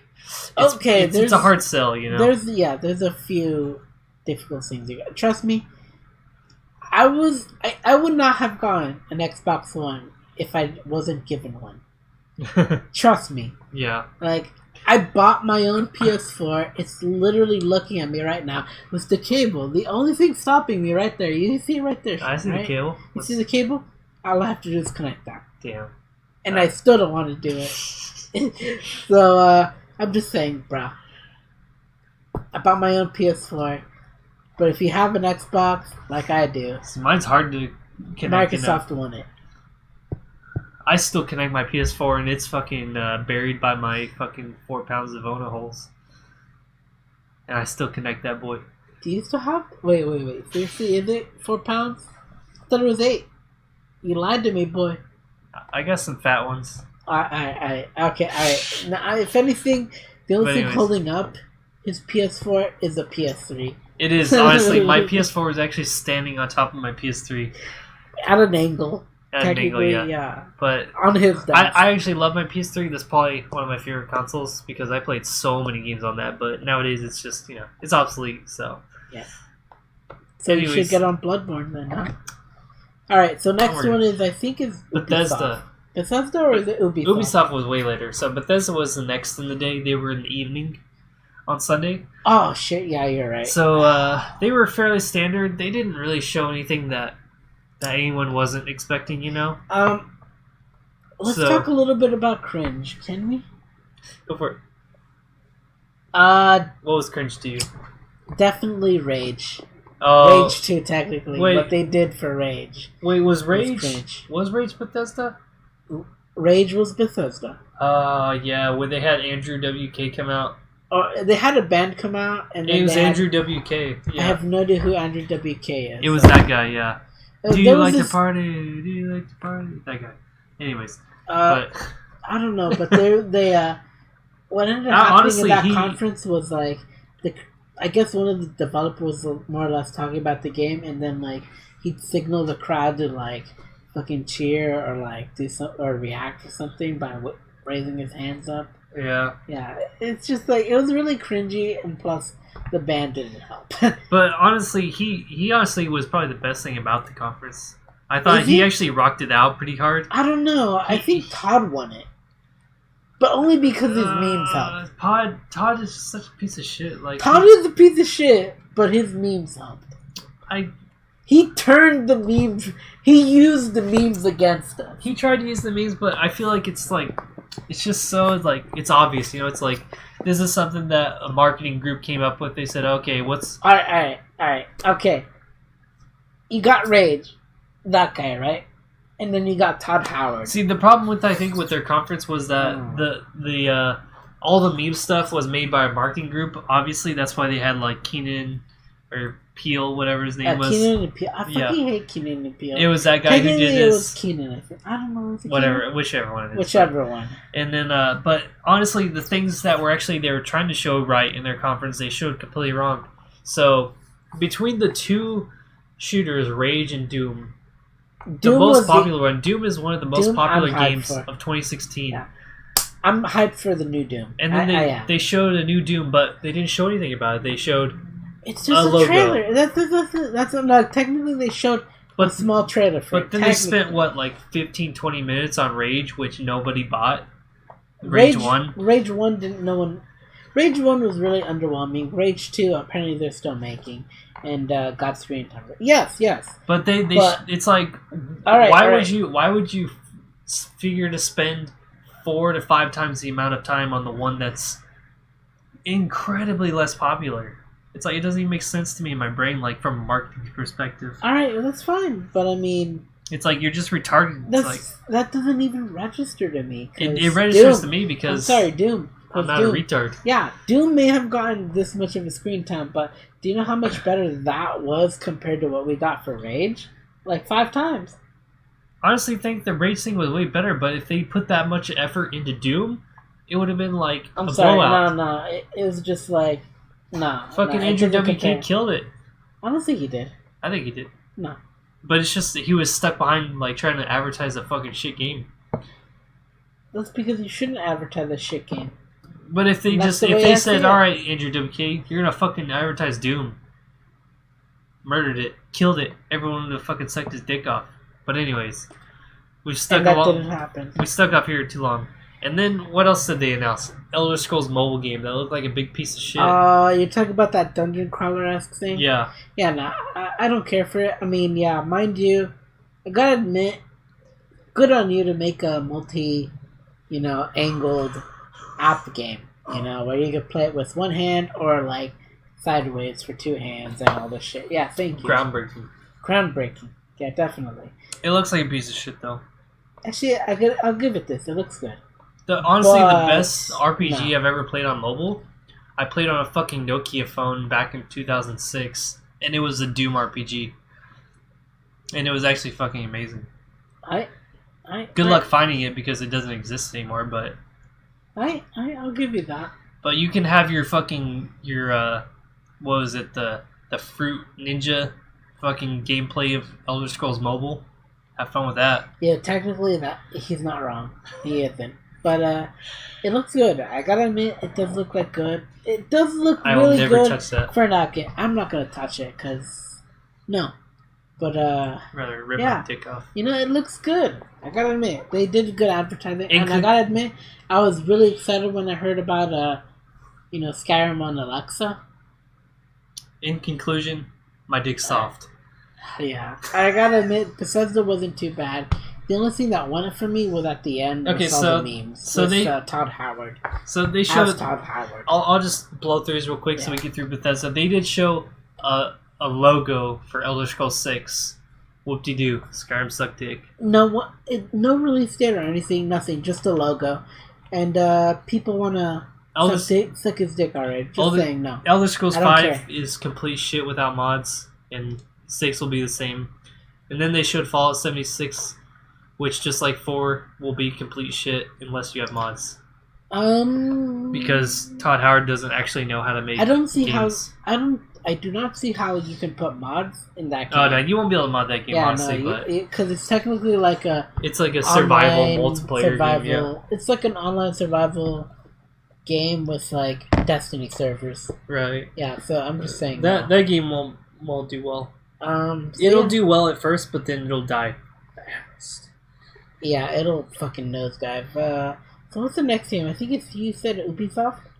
No, nigga, Ubisoft's later. So Devolver Digital was actually later even. They were at 8 p.m. I think. I didn't watch it.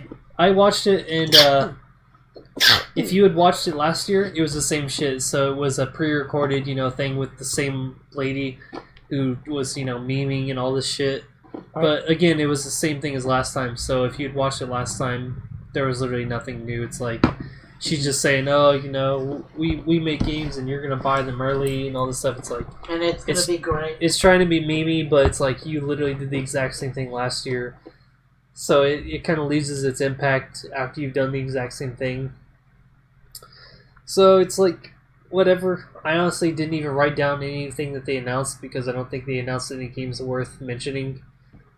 They just spent an hour memeing pretty much for no reason. Good job spending, I don't know how many fucking tens of thousands of dollars to advertise at E3, but you did it. So, anyways, next on the list was Square-Enix. So I'm completely convinced that Square-Enix conferences are created by fucking apes. So, Square-Enix hasn't had a conference since 2015, and they decided to do jack shit to hype people up. So they showed Kingdom Hearts 3 again. Or I guess showed to Microsoft.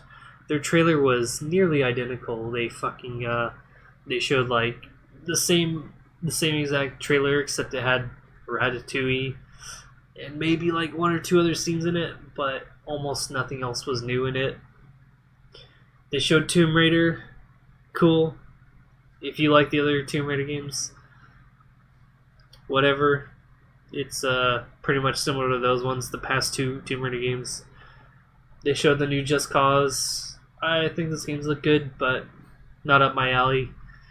If you like them, whatever. And then they showed DQ11, which was interesting. That's probably the most hype thing about the entire conference of Square Enix, was that they showed Dragon Quest XI. That's probably a game I'll get. I haven't played a Dragon Quest game in a long time, so it'll be pretty good to get into that. But otherwise, Square Enix. Where was Final Fantasy VII Remake? Where was the Infinity Wars game? The only two games that people cared about, you didn't fucking show. I'm sorry, which one? Fortnite? Square Enix. Oh, I'm sorry. No, so Square Enix only had two games that people cared about. Kingdom Hearts? Final Fantasy VII Remake and the Infinity Wars game. And those are the only two games that people cared about. What about Kingdom Hearts? It was already shown. And they did show it there, but they showed another trailer that was the exact same as the previous trailer. It was cringy, I gotta admit. That trailer looks trash. Well, they showed the trailer, but it was the same exact one with only like 10, 20 seconds of differences than the one they showed at Microsoft. Yeah. So it was like, you didn't prepare anything different than what you already showed. It was just pathetic. So it's like, that, no Final Fantasy VII Remake, no Infinity War games. Infinity Wars, whatever. And so they were honestly like second worst behind EA. Just pathetic. Yeah, I mean, I gotta admit, Square Enix was really not that great. The only thing that seemed interesting to me was Dragon Quest XI, which I'm interested in. It looked fun, I gotta admit, it looks interesting. That might be one that I actually get into Dragon Quest with. Yeah. So I haven't played one of those in so long, but anyways. I have never played a Dragon Quest game. I played one of the very early ones, like 2, I think. Way long ago. Anyways, so next on the list is the one that you've been wanting to talk about forever, apparently. Ubisoft. So I expected the worst out of them. No, they didn't do too bad. But honestly, they were not as bad as I thought. It was very cringy. They opened with a big fucking dancing thing. No. That is not... people think that's cringy. No. The reason I don't think it's cringy is because it related to their first game in the lineup. Just Dance? Just Dance. Yeah, That's it. All that for Just Dance? Okay. All we that, think though, of that as an opening act. 7 minutes of fucking a furry dancing? Sure, okay. If that's how you want to show one of your least popular games, go for it. I like Just Dance. I mean, it's not amazing. It's a good party game. That's it. This is the problem I have with most of these companies, though. They spend exorbitant amounts of times of showing games that don't sell. That is a hard. That is a hard fact that you have to swallow at least some point in your life. It's like you just keep showing. It wasn't that bad. All right. I don't think the game's bad, but it's like that's not the worst of their things, though. When your games don't sell, why would you spend 15-20% of your stage time on that game. Trust me, that's not the worst of it. They did show another 20% on Trials, which was cringy as fuck. They had the guy come up on the motorcycle through the crowd, and then he walks up on the stage, falls onto the podium. Oh, I'm so weird. Oh, I'm so clumsy. Oh, my bad. It's like, what the fuck? that was the worst. How is the fucking beginning bit of it worse than that? That was about similar, I think. I wouldn't say so. One was entertaining, the other one was just cringy. But at least they showed gameplay of fucking Trials, which was the same as the Trials before that. Just Dance isn't a fucking big game, so I think we're making too big of a thing here. But anyways, at least Just Dance. 40% of their conference was Trials and Just Dance, which are games that honestly don't make them that much money. Then you got a little bit about, I believe was Assassin's Creed? They showed Assassin's Creed at the end, the new one, which alright, okay. Looked awful, just like every other recent Assassin's Creed. Trust me, I zoned out for most of their conference. I had work to do. It looked awful. Yeah. I was not... I did watch the Assassin's Creed stuff, so... Yeah, I watched that. It was not good. They showed a Beyond Good and Evil 2 I don't care. Cinematic trailer. People, honestly, that's the game that people really want to see, but that game is so far away. It's not going to meet their expectations at all. The problem is, I think a week after E3, they said, we're planning to have a playable beta by the end of 2020. But it's like, god damn, they're not even close. Okay, so the money isn't even on Beyond Good and Evil 2 at this point. Yeah. That's basically what I heard. Basically, all of Ubisoft money is in Division 2 and Assassin's Creed. That's literally it. Yeah, I gotta admit, Division 2 does look good. It did not look good. It looked like Division 1, except worse. It honestly looked worse than Division 1. I got sold. Division 2 looks good. And, Division 1... Okay, alright, okay. If you look at Division 1 now, it is a great game. It's definitely better than when it started. If you go off of that, just that, it might be a great game. But if you're going to consider it Division 1 on day one, then no. Yeah, your expectations have to be met. So I believe they actually showed Division 1 at Microsoft, and they had a better trailer for it than they showed at Ubisoft. The Ubisoft trailer they showed was honestly fucking horrendous. Yeah. But they showed a much better one at Microsoft already. So it was pointless for them to even bother with what they showed at fucking Ubisoft. The best thing about Ubisoft was they fucking had a Grant Kirkhope, the composer for the old Banjo-Kazooie games and a few other Rare games. Yeah, those were... He came on, fucking did a conduction for the DLC for Mario Rabbids Kingdom, which is actually a strategy game and similar XCOM, which people really liked. That was actually one of their most successful games last year. On that note, you like the new Command & Conquer game? Yeah, I'm sorry, bro. I'm sorry. It's gone. You should forget about it. Do you know Command & Conquer was my very first RTS, and that was one of my favorite games of all time? Command & Conquer was my first machinima animation. I mean, not that I've done, that I've seen. But, I'm sorry, bro. I feel bad for you. Dude. It's an app game now. That was one of my favorite games of all time, and that's what I learned RTS on. RTS is one of my very favorite genres. StarCraft, Warcraft, Command & Conquer, I fuck with all those so hard. I actually became competitive in StarCraft 2 because I love RTS so much, and now it's a fucking... I don't even know, it's worse than Clash Royale fucking level of fucking mobile game shit. It's so sad. But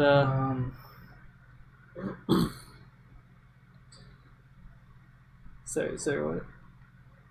What's E3 called again? So Electronics what was it? It's Entertainment or something? Electronics Entertainment Expo. Alright, so yeah, Electronic Entertainment Expo had this shit. Yeah, it was... I feel so bad about Command & Conquer, man. That was one of my favorite franchises of all time. Command & Conquer, Tiberian Summit, I think it's called. Command and Conquer Red Alert, the original Command and Conquer. And then you got I played all those game. So hard. And then you got a little app game.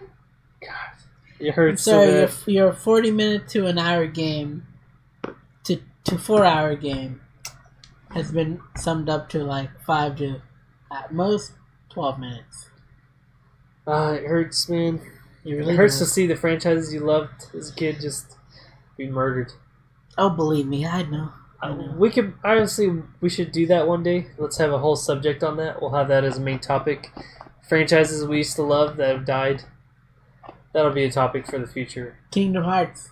I never played it. Anyways, we'll bring that another time. I've just seen it die on Tumblr. So next on the list on E3 was the PC gaming show. I honestly didn't write down a single game about this conference because the PC gaming show, right? Yeah. I did not watch it. I watched the entire thing, 3 hours, I think it was. Of every time, it's always so long, and they just spend so long doing fucking nothing. They show literally nothing. They bring on developers. They bring on those people. They had a fucking ear rape because they showed a new theme hospital type of thing, and a doctor had an endoscope on, and it like reverberated with his mic and ear raped every single person who had headphones on. Yeah. So that was great. That was honestly the thing that I was most interested in. The ear raping? The ear raping. It honestly is the only thing that got my attention of the entire conference. Yeah. It's a shoot your packs. If you want to find any like PC games or indie games. Penny Arcade, right? That's what PAX means, Penny Arcade Exposition? I think so, yeah. Fucking man. But if you want to find any kind of PC games or indie games, just watch PAX instead. Yeah. PC gaming show is a piece of shit. Next on the list was, I think, Tuesday, or was it Monday? Monday. Monday was Sony? Sony and I believe... Nintendo? No, not Nintendo. Was Tuesday Nintendo morning. was Tuesday, yeah. So Sony was closing out the night, and anybody So what was in between that, though?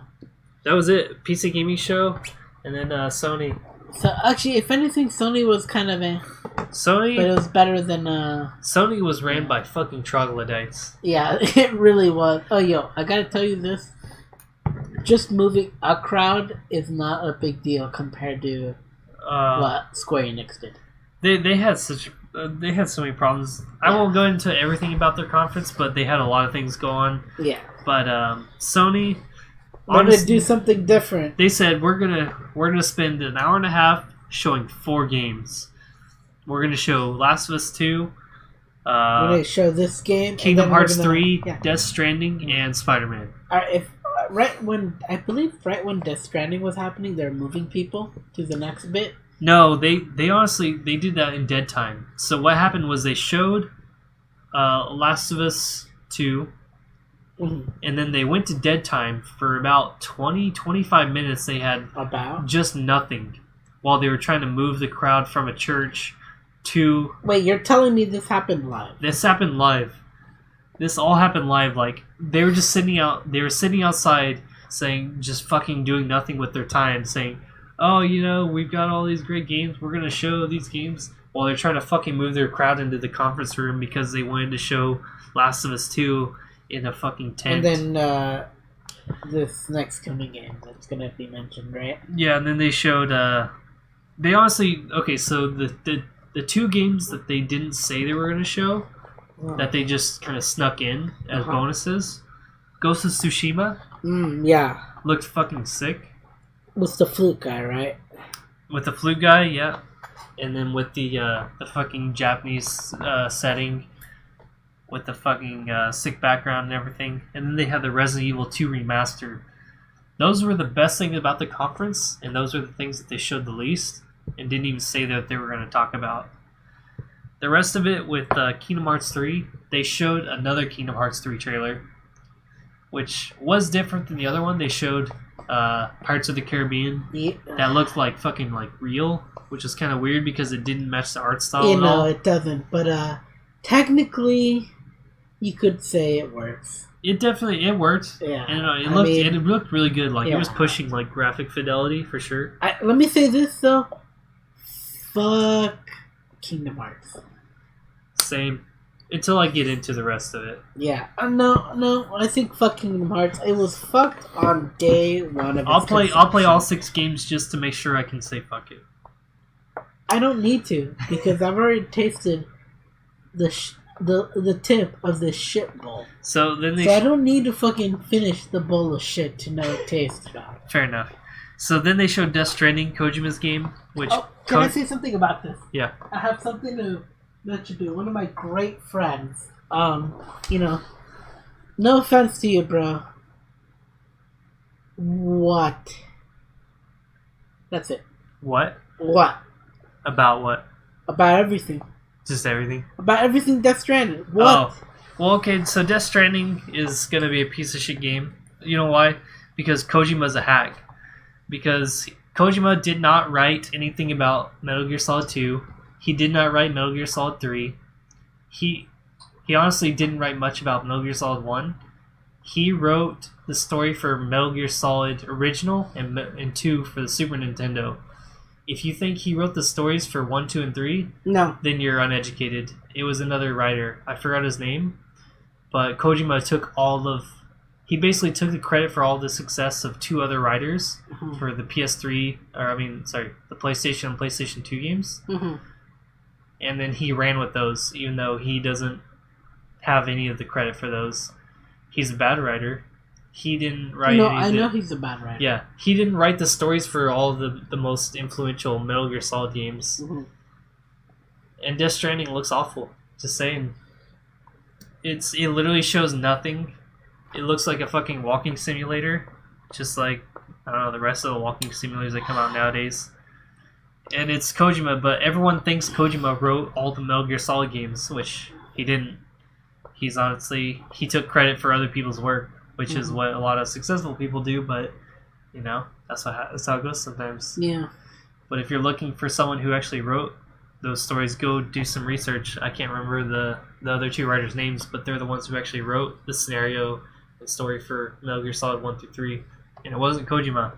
Mm-hmm. But Kojima just took all the credit, so have fun with your shit game. Death Stranding.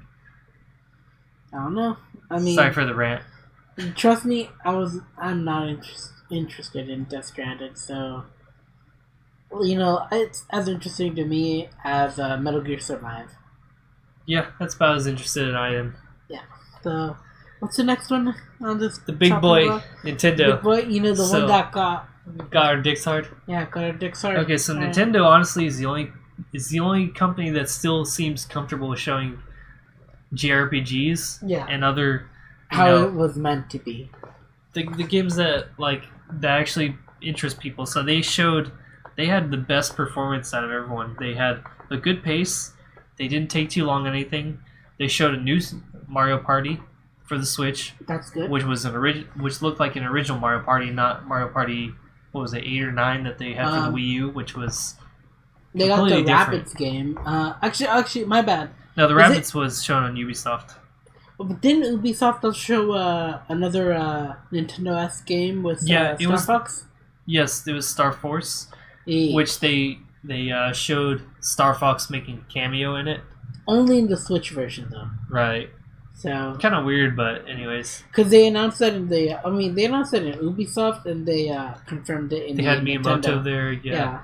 It was kind of a weird thing, but anyways.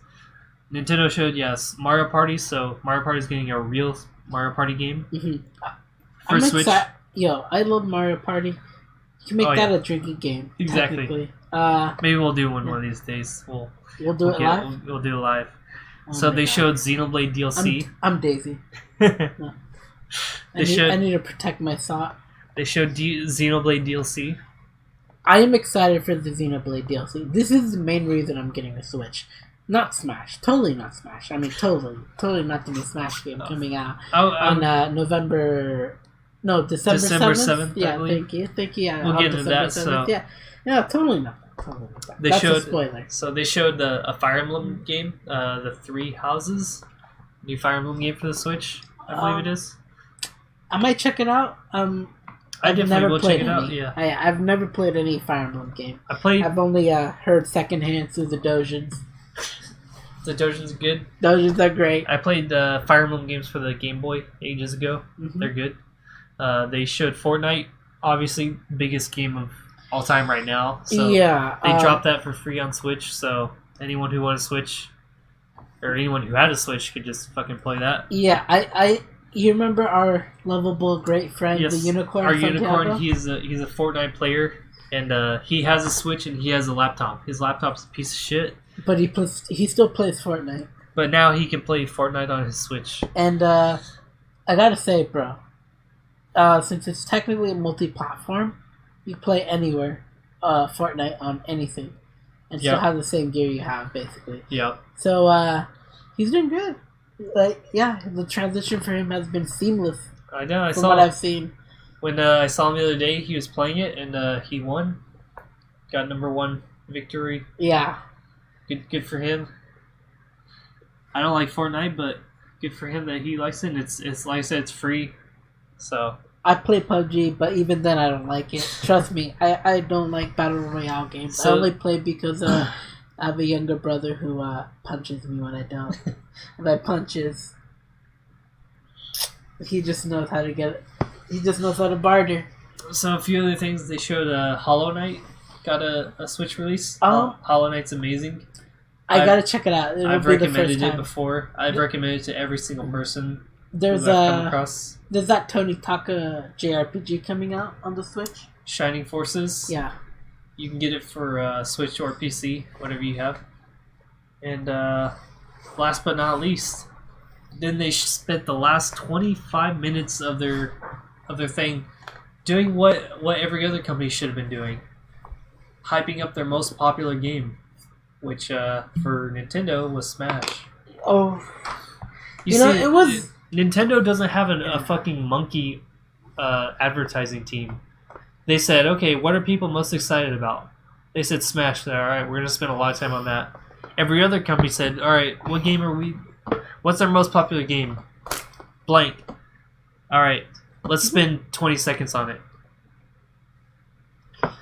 But Nintendo weren't fucking idiots, and so they actually spent time showing their most popular and anticipated game, the new Smash Brothers Ultimate. Yeah, definitely. Gotta say, fantastic. It looks fucking good, I gotta say. So the new Smash, it's looking good.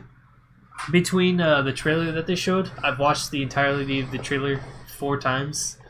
I watched the friendly games that they played between on the Treehouse. I watched the Invitational. With Zelda, right? Watched everything, man. Yeah. They showed a bunch of games just playing, on Nintendo Treehouse, and they showed the Nintendo Invitational.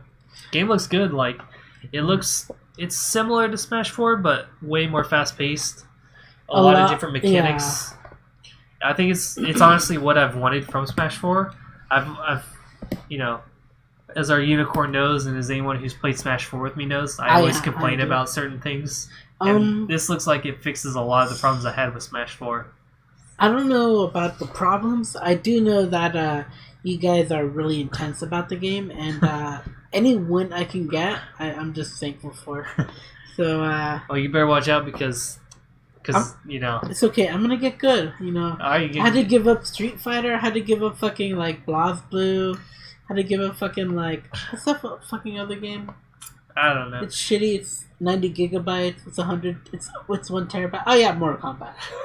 There you go. I had to give up those. The only other fighting game I ever got into was King of Fighters, which I got really into, and that's the one of the best. This one looks like I never played any King of Fighters game, so this one looks like another big boy, like on that level. Like it's gonna be good.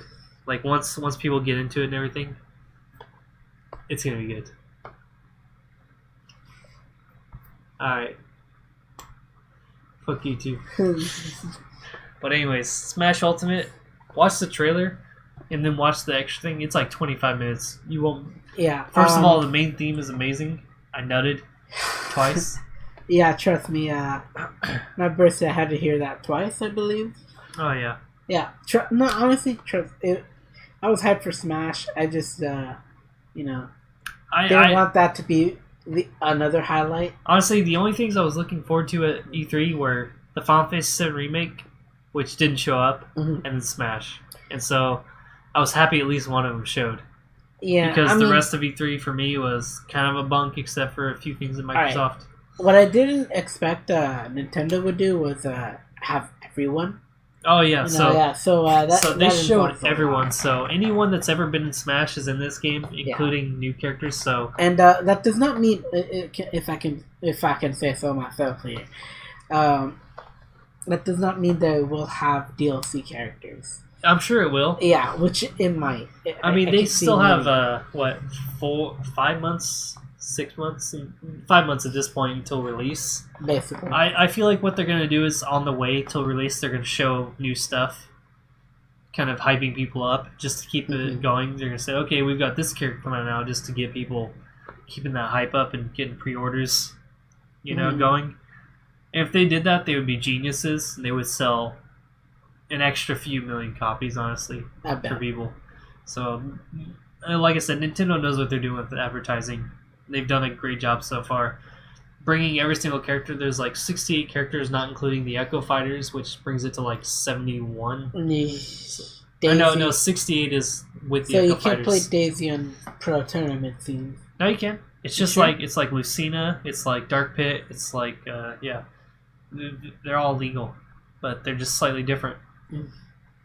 And just put with the same character, right? A similar character. Similar character, just like Marth is similar to Lucina. Mm-hmm. Lucina is very popular in tournaments. Dark Pit, similar to Pit, Right. They'll be in there. And 68 characters right now, I think it is, with Ridley. Ridley got announced. And Ridley, Inkling. I wouldn't be surprised if they brought it up to like 75 by the time Smash comes out or after it comes out.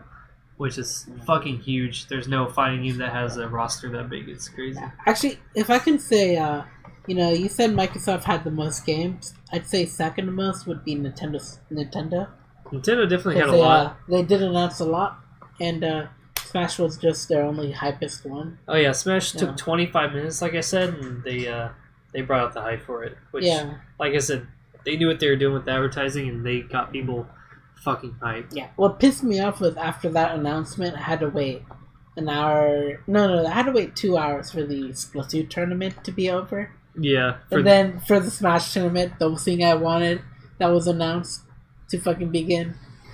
I barely watched that because that day I got blackout drunk at 3 p.m. and so that was hard for me to watch. Wait, excuse me, at 3 p.m.? I was way blackout drunk by then. One, how did you get away with it? And two, how can you share your secrets with me? It was my day off. That was a Tuesday. Oh fuck, you're right. Never mind. And so I was just big chilling at home, and I was just smashing away drinks. By the time the Invitational started, I was already crushed. And then I rewatched it after. So wait, that would explain a lot of the stuff you texted me.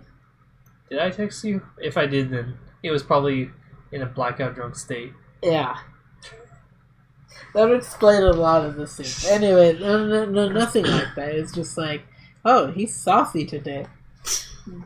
I think I was in my bed, like, trying to watch it while, like, trying to stay up but also falling asleep, As typical of being too intoxicated. Yeah, pretty much.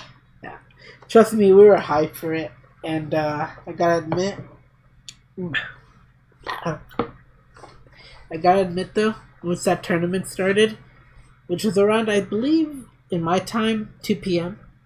2:30-ish, yeah. And I gotta admit, I was so fucking into it that, like, it took a while for me to get work orders out. It was just like, I was torching wheels and I wasn't torching them fast enough because I'd be, like, doing the motions and just looking at this thing. Yeah, it's funny. Like, I started watching it and then I passed out halfway through, and then, like, I woke up literally just in time. My phone was still on in my hand while I was passed out. And then I woke up and I was watching Grand Finals in my bed. Yeah. Woke up just for Grand Finals. Like, I watched it all. I swear to you, they had God dang it. Bless my soul, but they had Robin Williams' daughter, Zelda Williams. Yeah. On there, and she was playing Smash. She had fun. But I gotta admit, yeah, I saw it all, and I was really excited for the tournament. And mind you, it was good. Would you like to reveal the winner? Sir TSM Zero himself. Well, not TSM anymore, but just Zero. Wait, Team Solo Mid? Yeah, he used to be on Team Solo Mid, but not anymore since he retired from Smash 4. Wait, Team Solo Mid isn't a league thing; it's the Smash thing too. A lot of teams nowadays go everywhere. So, Zero used to be on Team Solo Mid, and also Leffen for Melee is on Team Solo Mid. And like I said, every team, like Team Liquid, who used to only do StarCraft, now has fighting game people, League. Dignitas used to be only like StarCraft. They've got Counter Strike and fighting game. Every team now is like diverse because you have to be to. Yeah, I have not kept up with this stuff, so hearing all this has been. I mean, Cloud9, the biggest, one of the most popular Counter Strike and League people. They have Mango, the biggest melee person. Stuff like that. It's like everyone has some fighting game and some other people. Even sometimes they have like who has Trump? Is it Team Liquid? Do they have? I don't know if it's Team Liquid. No, that it's has Trump. COG. I think has a Trump for Hearthstone. Yeah. Oh, yep. They have. I think it's COG. Yeah. Yeah. Again, like a lot of these teams have like 4 to 5 games under their belt nowadays. No, yeah. So technically, since I kept up with esports stuff, most of these names that have been mentioned were just League of Legends, Dota 2, or StarCraft 2. Or StarCraft. That was it. Only those. Nowadays, they've all branched out to like 4, 5, 6 games each. Yeah, so it is impressive. But anyway, so Zero's the one who won the Smash. MK Zero versus MK Leo versus Zero. MK Leo versus Zero. So MK Leo is still on an active team, which is Echo Fox, which is a fairly new team, which is mostly fighting game related. All right. And he lost because Zero's. I called it like months ago. Once I heard the invitation was coming and Zero's gonna be there, I said Zero's gonna win it. I really wanted MK Leo to win it because he had it in the bag early on. Yeah, for the finals, playing a fucking bitch ass character. But anyways, get into that later. Anyways, gonna hit me with it. All right. So anyways, let's bring it in. Anyways, we've spent nearly an hour on E3 here. Yeah, so let's finish it up.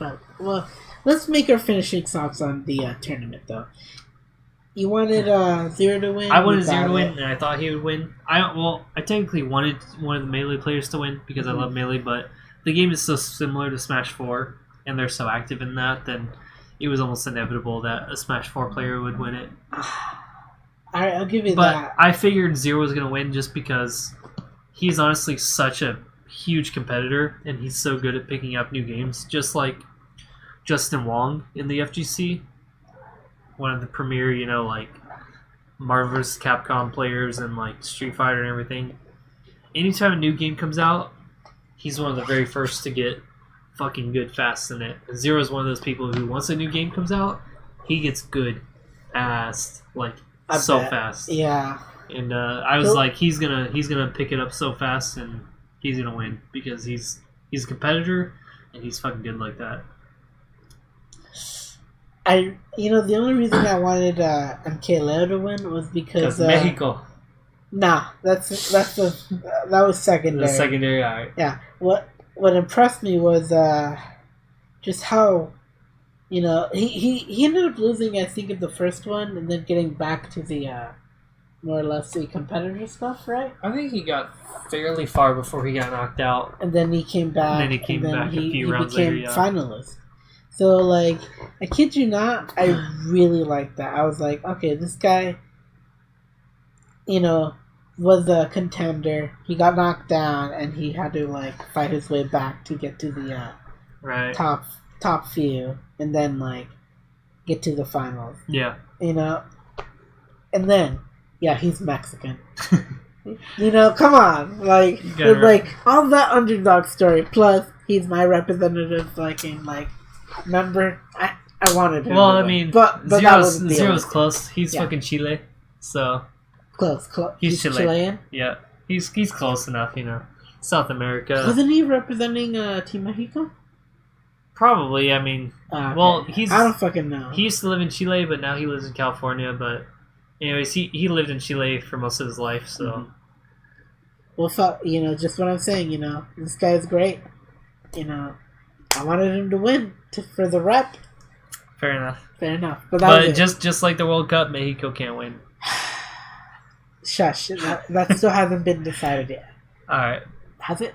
Not yet. Not for Mexico yet. Not for Mexico yet. But when I heard they lost, I was so pissed off. 3-0 and then I found out they advanced. 3-0 against Sweden, but just only because Germany got fucked. Yeah, they got fucked hard. So yeah, anyways, thank goodness. Let's bring it in for the last bit of our segments here.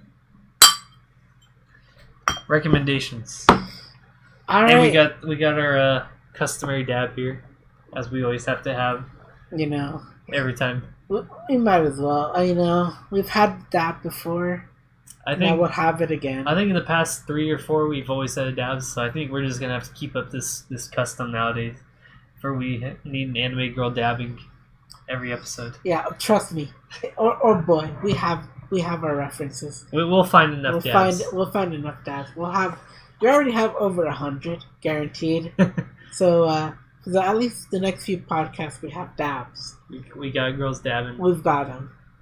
So yeah, we've got girls, we've got boys, whatever. We got men, we got Goku. Well, technically Gohan. Alright, so yeah.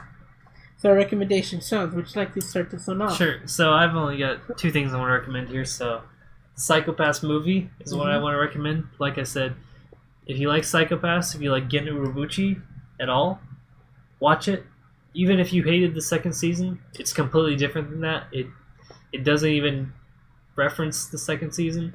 There's only like 2 little things that carry over from the second season, but honestly, if you just watch the first season and then you went straight into the movie, you would know exactly what's going on, because there's just all the stuff that comes from the first season transfers over to the second, and it was a really good movie and kept up the pace and the intensity of the show.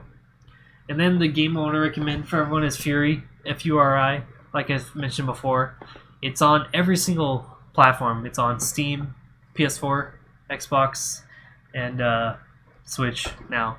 It's like $20-$25, and now on the Steam sale, I think you can get it for $10. It's a fucking high intensity action game in the vein of Afro Samurai, with music from like Hotline Miami kind of shit. Like it's hardcore, it's intense, it's difficult, and it's fun. And the way they present the story and everything, the pacing of the game, everything, amazing. One of the best games I played this year. So check it out. Alright. And you, boy? Alright, so I'll start with, I believe it's watching? Yeah, watching, reading. Alright, so for watching, I would definitely recommend the new Castlevania animation on Netflix. It definitely surprised me. Like definitely, if you're interested in Castlevania, if you ever played the games or anything of the material of the like, I definitely recommend you check it out, just because it isn't just I mean, it technically isn't playing by the original game story. It's doing its mixed thing of it, but it's really doing a great job about it. And like, it's really natural, like, as a story. I like it. You know, it's got decent action. Like, you know, there's some myths I have about it personally, but I'm just a little bit jaded. But definitely for the first time watch, I recommend the Castlevania show. Plus, it's gory as hell. Like, it's like you might not like gore, but like for this setting, you know, you have to have it. And Castlevania is really great. So the next one is for reading is the dot hack. I guess it would be a dot hack light novel. I've got the Tokyo Pop version, so it'd be dot hack Another Birth by. I guess the story is by Miyu Kawasaki. It is supervised, from what I'm reading right now, supervised by Kazunori Ito and illustrated by Cyberpunk 2. It is the light novel manga of the original game from 4 games. It's separated in volumes. I've got the volume 1. I've got all the volumes right now. But it is separated in each book as different volumes. So I'm just more or less promoting the original story of the original game, technically, through the lens of Black Rose. It's really interesting, definitely. So, like, I definitely recommend it. And let's see, I recommended it watching. I recommended reading, I believe. Playing. What else you got? Oh shoot! Did I recommend playing? I think if I was thinking of playing, The Destiny 2 expansion. Yeah, no, that's coming out in September. Lucky you.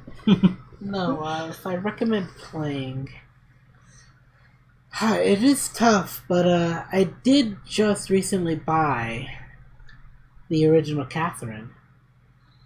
Oh, okay. Yeah, so remember our PS4, adventure where we tried to stream a PSN game and Catherine had to be involved in it? We could not stream it. So there went the stream. But apparently I double checked when I bought the game. I mean, I bought the game because it's on Xbox, it's Catherine. Yeah, that's all I needed. So I got the game, I downloaded it, and I checked to see if I could stream it on Mixer. And it does. Alright. So. But do you want to wait until Catherine, the new girl, comes out? I could wait. You see, I could wait. Or I could play the OG and then go into the new one. Same way. Or do you want to just go straight into the new one fresh? No. I don't know, man. That's fine. Well, the whole point is I have to get good at Rapunzel. Oh, okay. Alright, so. I think we got pretty far in Rapunzel, but at a certain point. We got to like what? Like 5 or 6 or some shit. I thought it was 8. Maybe further, yeah. Yeah, we got pretty good. At a certain point, we were either too retarded or too drunk. Yeah. To get through. Yeah, so it was definitely a great time. Do you actually remember when the new Catherine's dropping, new body? I do not know. Okay. I believe it is next year, and I could be wrong. But I can't remember either. But I cannot. Again, like we said, once that gets closer, you'll hear from us on the podcast when that gets to drop, because we'll be playing it or something. We'll be talking about it for sure. And I guess that ends our recommendation segment. Last thing we have is some tags. What about rants? Do we have any? I have none for this point. Do you have anything you want to shit talk? No more. Alright, no more. Alright, well, there we go. Alright, let's get in for a clink and alright. Do our tags. Wait, is it clink or? Fuck it, I don't know. Let's bring it clink. So I have one good here and here. Alright, well, let's see it. It's orc girls. Female orcs. Not the male kind that are raping elves, but the kind that copulate with humans and eventually come to love the humans. Uh-huh. The kind that are strong. They're nice and thick, muscular. They're gonna protect you, cook you good food like roasted pork. Fucking protect your shit. Kill anyone who tries to fuck with your stuff. Definitely. Never cheat on you, because that's dishonorable. Yeah. No, because she's an orc girl. It's an orc girl, Those are the kinds of girls that you want to look for, Although, if you ever break up or cheat with one, you're dead. No. You're practically almost dead. You're probably dead, but anyways, orc girls, as far as doujinshi goes, they're hard to come by, but I do remember reading some ages ago. They are out there. Look for female orc tags. you'll find them. There's a few good ones, but it's honestly hard to find them outside of a few, pictures here and there of some good orc girls from various places like the only thing orc related I remember is the manga you mentioned a while back, I guess, in the podcast. Orc versus orc. Oh yeah. Orc and elf girl. The orc and the elf girl, yeah. Yeah. It wasn't female orc, but still had some kind of vibe. Yeah. Like that, but anyways, look for some orc girls because they're gonna protect you,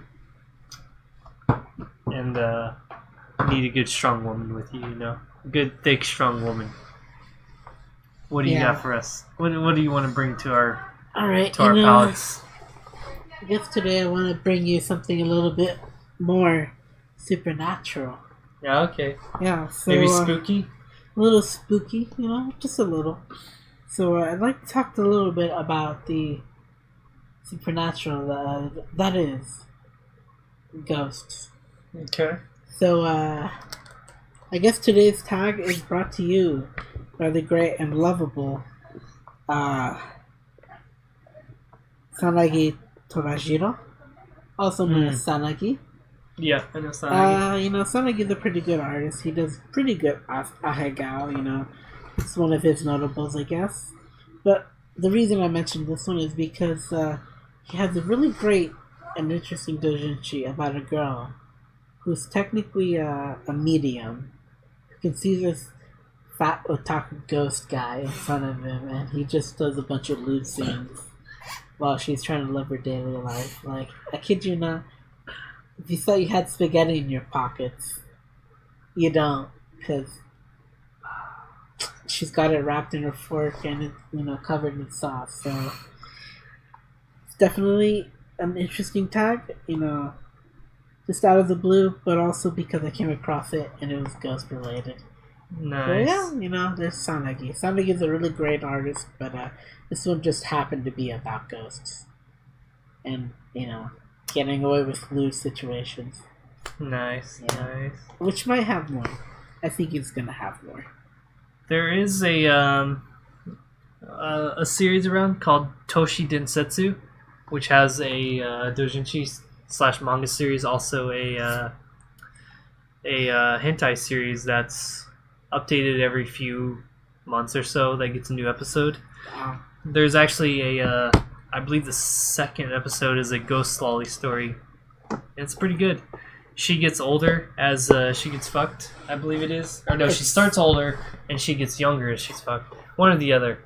But anyways, and then as she gets to a certain point. Excuse me. What? So this ghost lolly, I can't remember if she gets older or younger as she gets fucked by the guy who she's haunting. But after a certain point, she resets. I think she's getting older as she's being fucked. And then at a certain point, she resets and becomes a lolly again.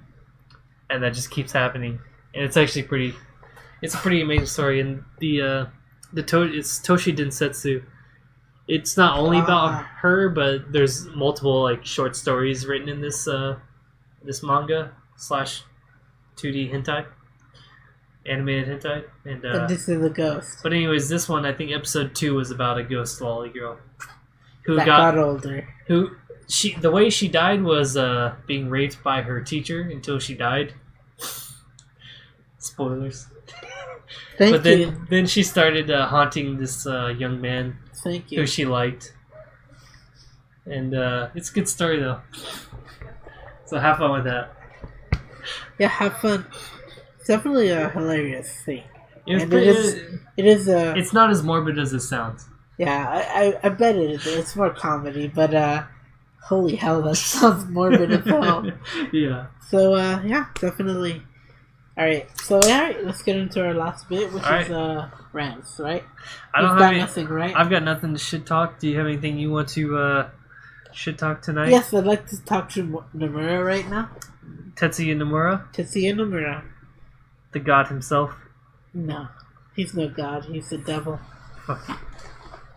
Alright, technically this goes out to anyone who thinks, Kingdom Hearts 3 is going to be anything great. You're going to be disappointed. It honestly looks amazing from a gameplay standpoint. Story-wise, I don't know. Yeah, see, to me, what's important is the story. Especially since you've been waiting, 10 plus years for this game? It's been a long time. Yeah, it's been a great long time. You want this game, it better be amazing. Plus, it's not just 1, 2, and 3. You've got spin-offs of that game. Untold spin-offs. 8 spin-offs, I believe. Of Kingdom Hearts, yeah, there's not 8, but I think there's 4 to 5 at this point. Yeah, 2 is too much. So, it's got a lot. And this is just trying to patch up the holes that it does with each Kingdom Hearts segment, You gotta know this thing before you play the next Kingdom Hearts game, a few years after the last game. That's technically my gripes with 2. You didn't know what happened with Sora until you played one of the fucking games a few years after 2. Right. It's bullshit. So, yeah, I hate Nomura. Whatever, get your money out of it. You're not gonna last. I'll suck your dick, Nomura. Make Final Fantasy Remake great. Nah, who I'll suck is definitely Sakurai. I'd suck him off too. Yeah, dude, that guy had aged like fucking fine cheese and wine. Nomura's honestly aged great too. No. He's still young as fuck. He looks like a fucking wannabe teenager. Exactly, but because he can pull it off. No, he can't. He looks old. But he made Final Fantasy VII Advent Children, and so what? He's making Final Fantasy VII Remake. Alright, I told you my gripes with the original. I'll suck your dick to make it good. Alright, well that ends our podcast, right? I think we're done sucking dicks for tonight. Alright, so tonight, definitely the winner here was Nintendo. I think so, yeah. Yeah, so definitely give Nintendo your money, not Ubisoft or Sony. Like that. Microsoft, give them a chance if there's something you like from it. Definitely do it. Because they're at least trying to show people video games. Yeah. Which is important. Alright, well, let us close off this podcast with a nice traditional clink. Alright, we'll clink it one more time. Alright, everyone, thank you so much for listening, watching. And, we don't know when the next podcast will be, but we will have most a delay. likely 3 weeks from now. Because, maybe 4 weeks, I believe. Just to be sure. But yeah, 3 weeks at best, 2 weeks or 4 weeks, worst case. But we'll see you guys in the future. Alright, yeah. Take care, guys.